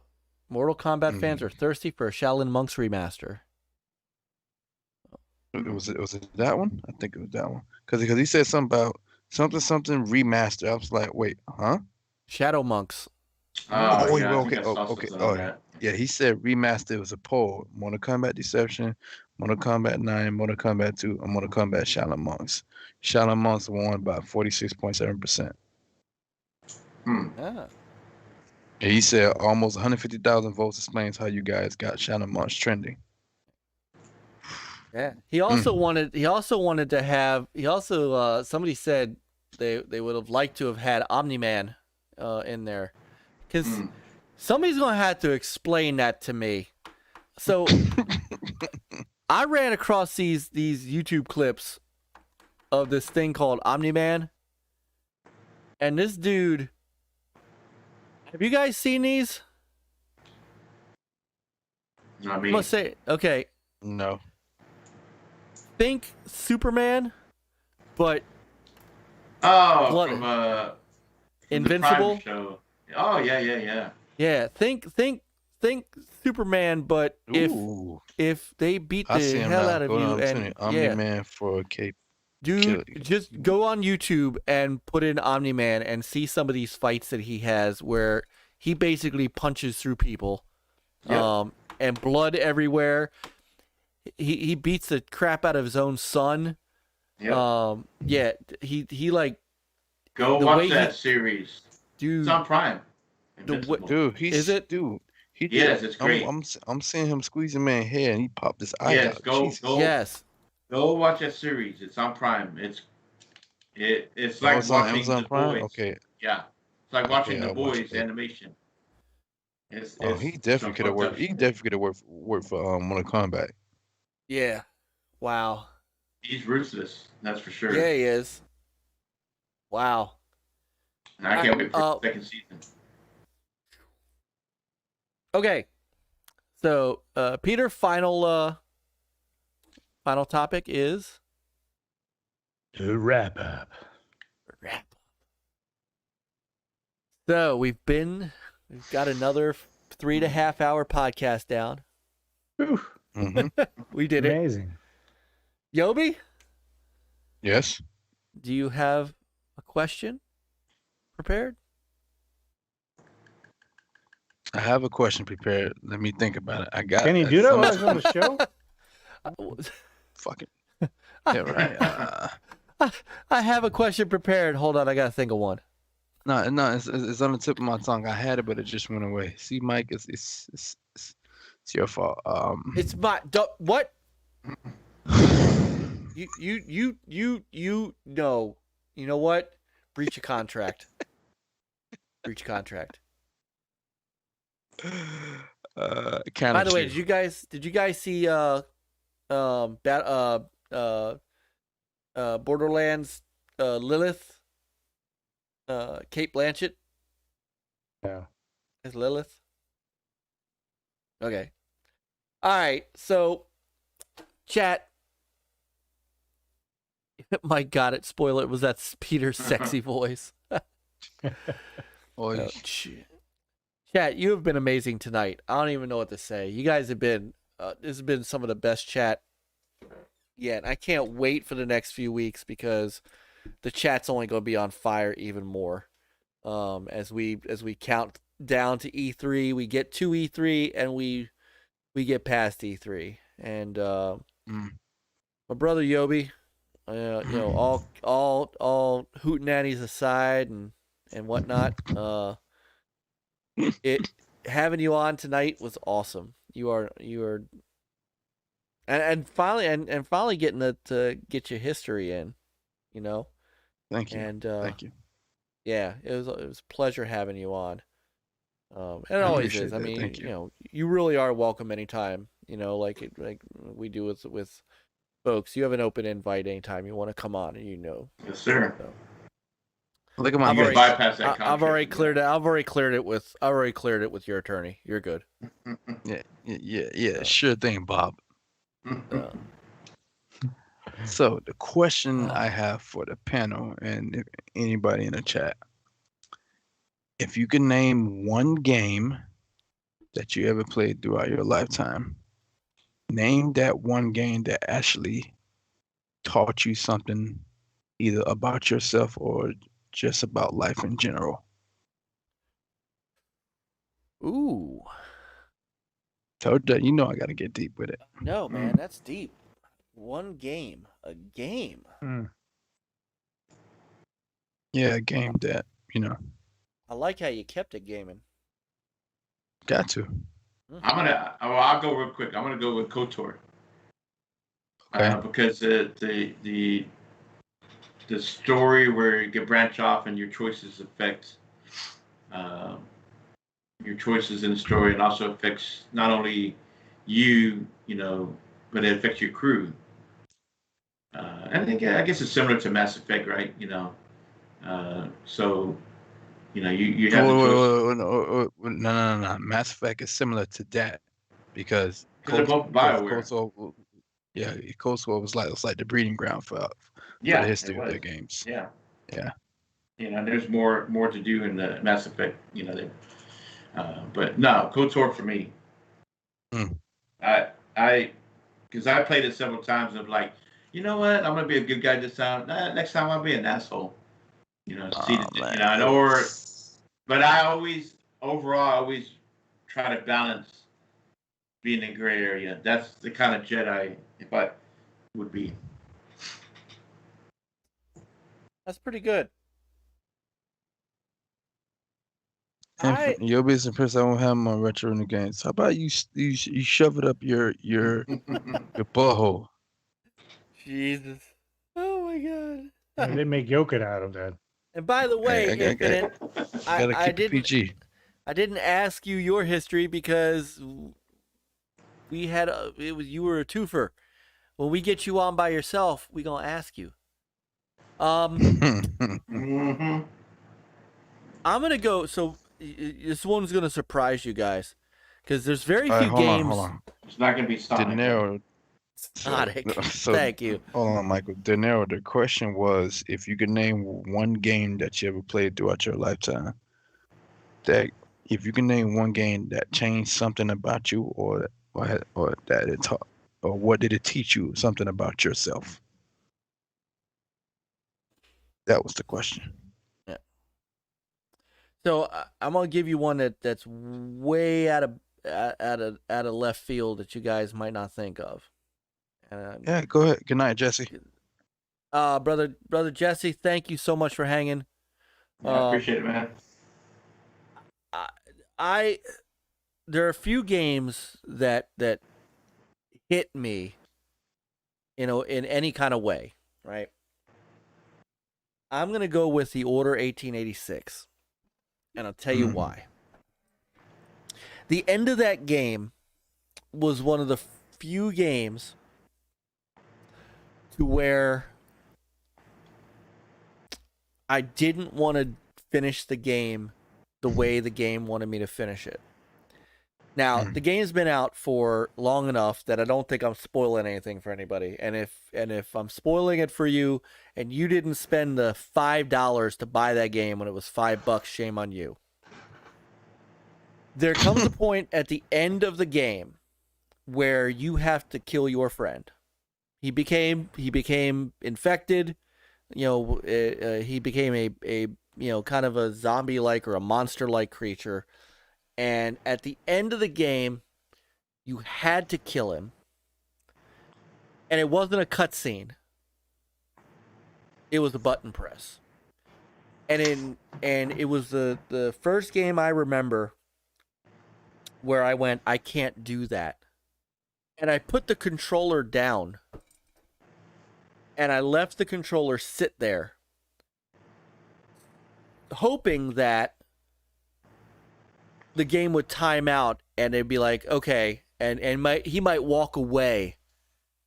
He might walk away and the game would be over. Kind of like Ghost of Tsushima, where you had two choices and you could pick your choice, and one choice was very rewarding, one choice was very sad. This didn't give you that choice. It sat there, he sat there and held his gun pointed at the head of his friend until you hit R1. And he didn't move, or he kept, his character kept just kind of moving, like he's like they do. And I had no choice but to kill him before I could finish the game. And it teaches you that there are hard decisions to be made sometimes, and you don't want to make them. Sometimes you have to, and you can't in life. Sometimes you can't just put the controller down and walk away, because it doesn't work like that. And that's something that even as an adult, it just got me. Gears 5 gave you that choice too at the end. Yes. Yeah. So I'm curious how that's going to affect. I'm sure depending on what you chose, we'll go forward and Gears 6. Yeah. Ghost of Tsushima was like that too, like I said. Oh, yeah. And I got lucky enough to realize I could save the game, and I saw both endings. Yeah. And one of those endings was tough to watch. Oh. What about you, Peter? Well, I've learned, the older you get, the less patience you have. especially with certain games. It's like games that when you were young, you could play that forever. Like Command and Conquer, and now it's like I don't have the patience anymore. It's a nice general statement about gaming. Yeah, when I was younger, I played a lot of Command and Conquer, a lot of strategy games. Yeah. I don't do that anymore. Played a lot of EverQuest online adventures. Yeah, yeah, you can't do that anymore. So in the chat, we've got there are a couple people. So I'm assuming that this is a serious answer. Infinite said Ultima Online. AssassinLupa said Assassin's Creed #1. And we kind of know that because we talked to Lupa, and Assassin's Creed is kind of her gig. And, of course, her name. Let's see. She also said It Takes Two. And AssassinLupa said for Assassin's Creed to be understanding and to take care of people. De Niro said he's going Walking Dead. Playing his lead just hits a certain way. So, so there's the chat. Yobi, what about you?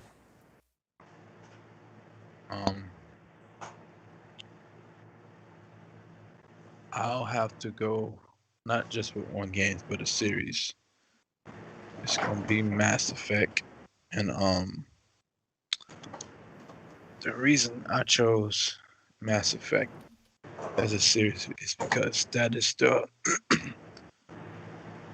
one game that tugged on my entire existence as a person, as a gamer, as a human, and it made me realize that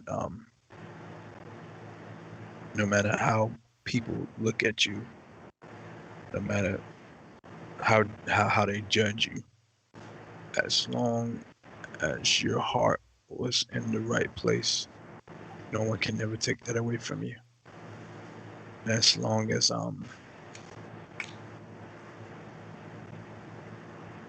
like you always got to stand by your truth. You have to live your truth, even if it does alienate you from your friends, your family, the entire society. As long as you are comfortable with living your truth, no one can take that away from you. So it's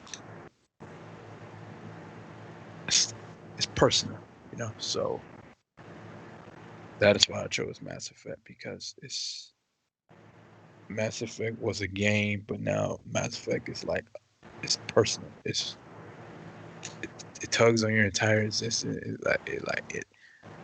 Some of the story, it awakens feelings that you never thought you can have for characters, and some of that can translate and transfer over into your actual livelihood and well-being as well, in a good way. So it can make you discover things about yourself that you never knew that you could actually do. And then once you realize that you are in your mind, you become similar to like Commander Shepard or Liara or PB or Jaw or Garrus. You take things that you learned from that series, or it could be from any video game, but you're gonna take something from that. You're gonna learn something from that, and you're gonna apply that into your life. And like a law of attraction, it can uplift you. Anyway, it's like exchange of energies. You get an exchange of energy from interaction, like anything you do, sleep, food, video games, news, all that. But it's what you do with it. It's what defines you as a person at the end of the day. Peace, love, life. Yeah. Good one. That's outstanding. But it also taught you how to, your dialogue choices whenever you want to talk to women in real life too, right? Did you use some of that? See, did you use some of those words from Mass Effect to pick up women? To be honest with you, I use some of those words to encourage women. I no, like being serious. Like I use some of those words to encourage women who, you know, some who like feel lost. Like I was telling Mike this the other day. I have a friend who works her ass up, but she always has this thought in the back of her mind questioning, like, yo, I don't know what I'm gonna do with my life. And it's like, yo, take it one day at a time. The fact that you're saying this to me damn near every day is like you don't have enough friends in your life who are steering you in the right direction. So I basically like became her life coach. Like, yo, I'll send her messages every day. Like, yo, you matter, you rock. Don't take this thing too seriously. You take it one day at a time. You breathe, because you don't have to figure it out now. Along the way, you will figure it out. So it's just breathe, be all right. And you know, as time goes on, it slowly works out for her. So Yeah. And I said that to all my friends. I always tell my female friends, like, yo, you pissed off about something 2 weeks to a month from now, the thing that you're pissed off about now, is it gonna matter? 99% it won't. So I always tell them, if you're pissed off, do not allow any person on this planet to get you out of your character, because at the end of the day, you control the energy you give out. You control if you're gonna have a good day or not. If your boss pisses you off, it's up to you to decide how you're gonna respond to that energy. If you respond to it positive, cool. If you respond to it negative, it's your right to change how you react afterwards. Mm-hmm. Like if my boss yells at me tomorrow or me on Saturday, you know what I'm gonna do?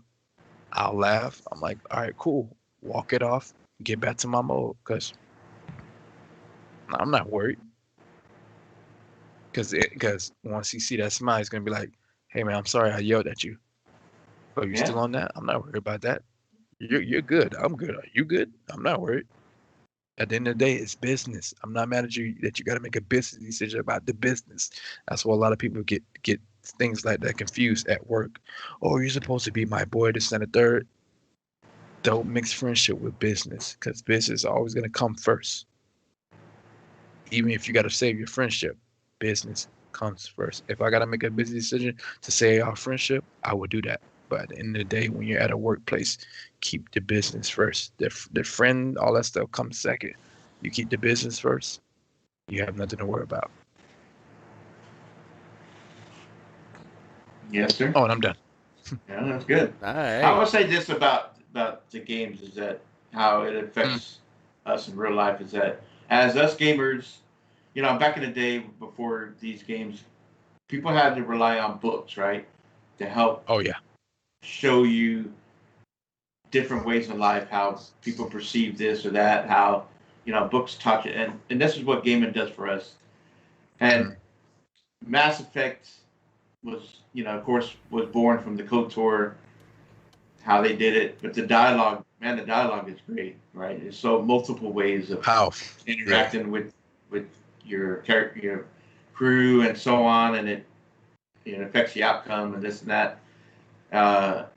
And I remember, I think we had Low Cognito on or whatever, but he was worried about the dialogue lackness that the other Bioware game, not Athen,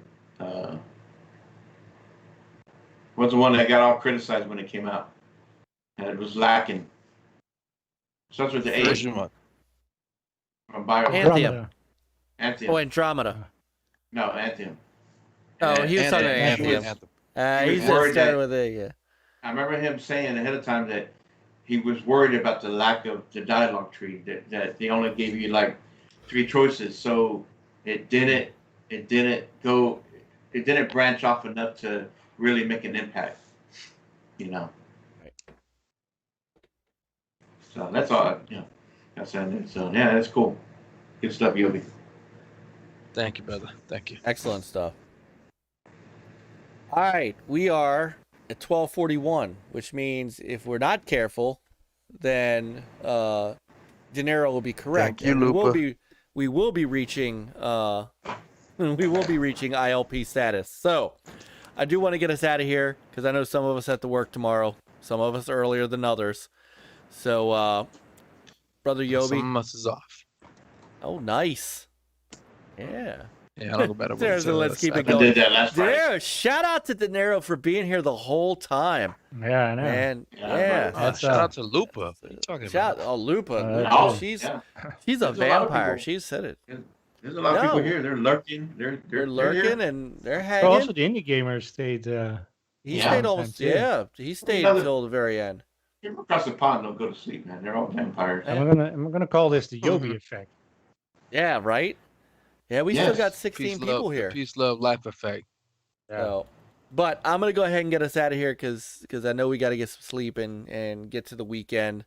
So, Brother Yeah. Yoby, I'm staying I up. would like you to let Yes. everyone know where they can find you.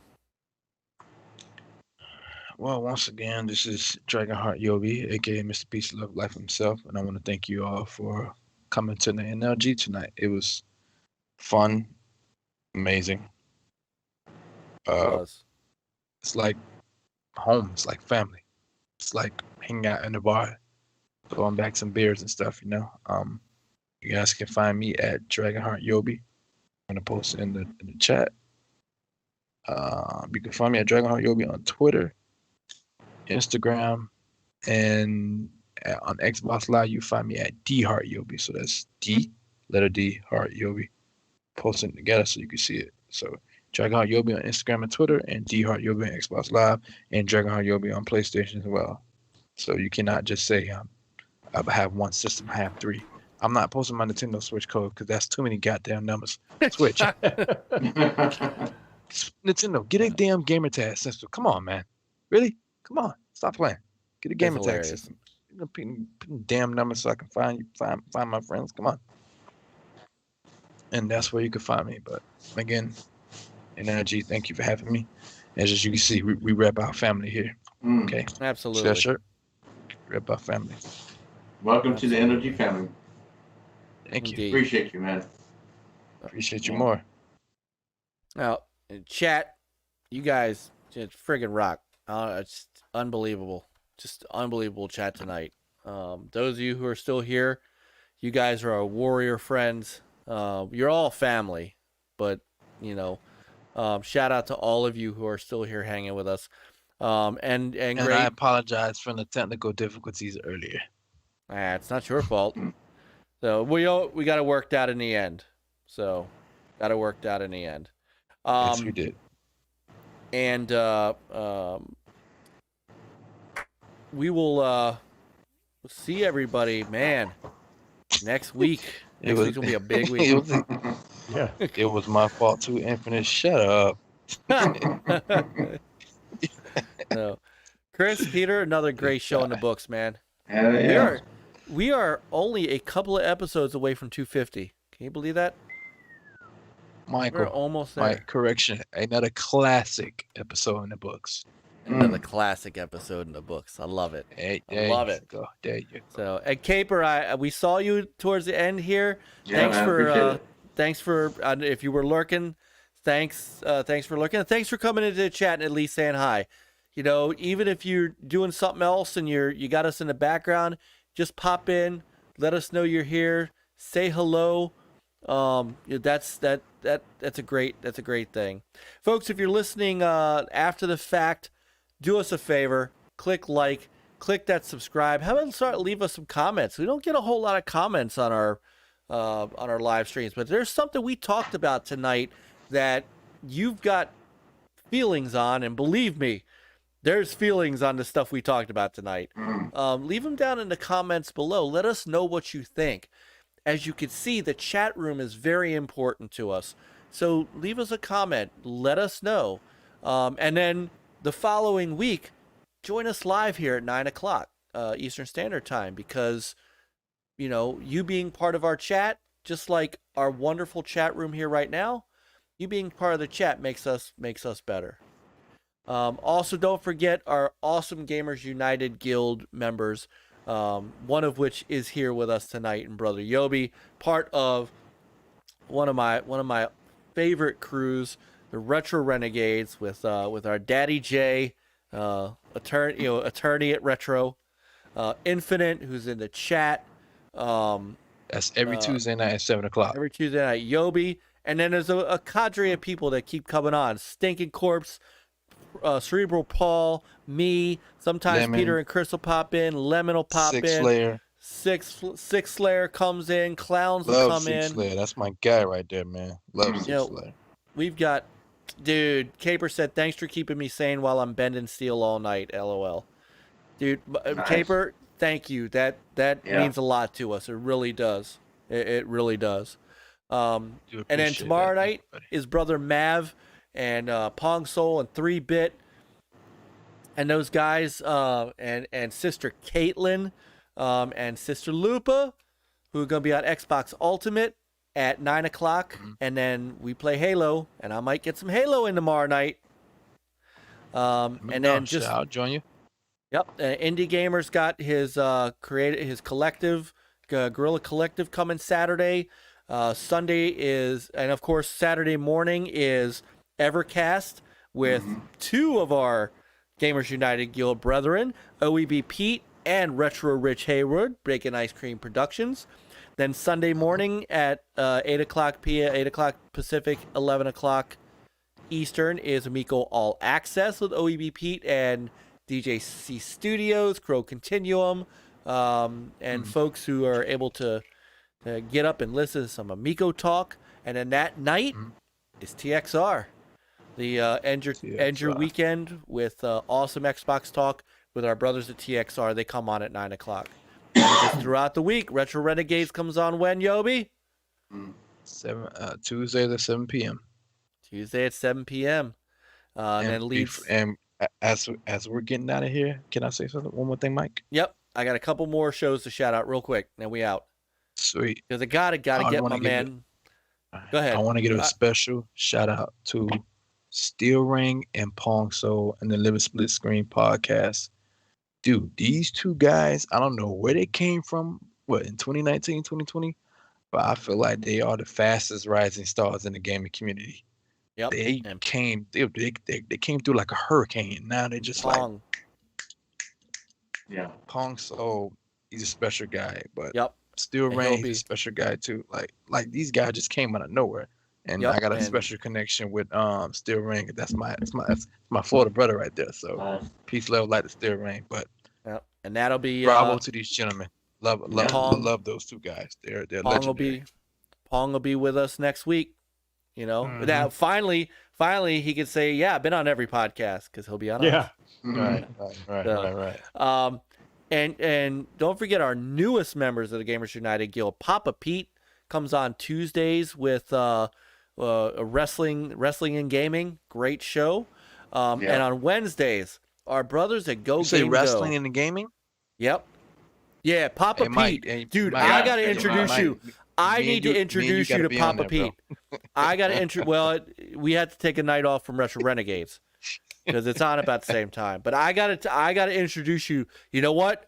I got to introduce you to Papa Pete. I'm going to do that in Twitter and get you guys together because he is, you want to talk about an expert on wrestling.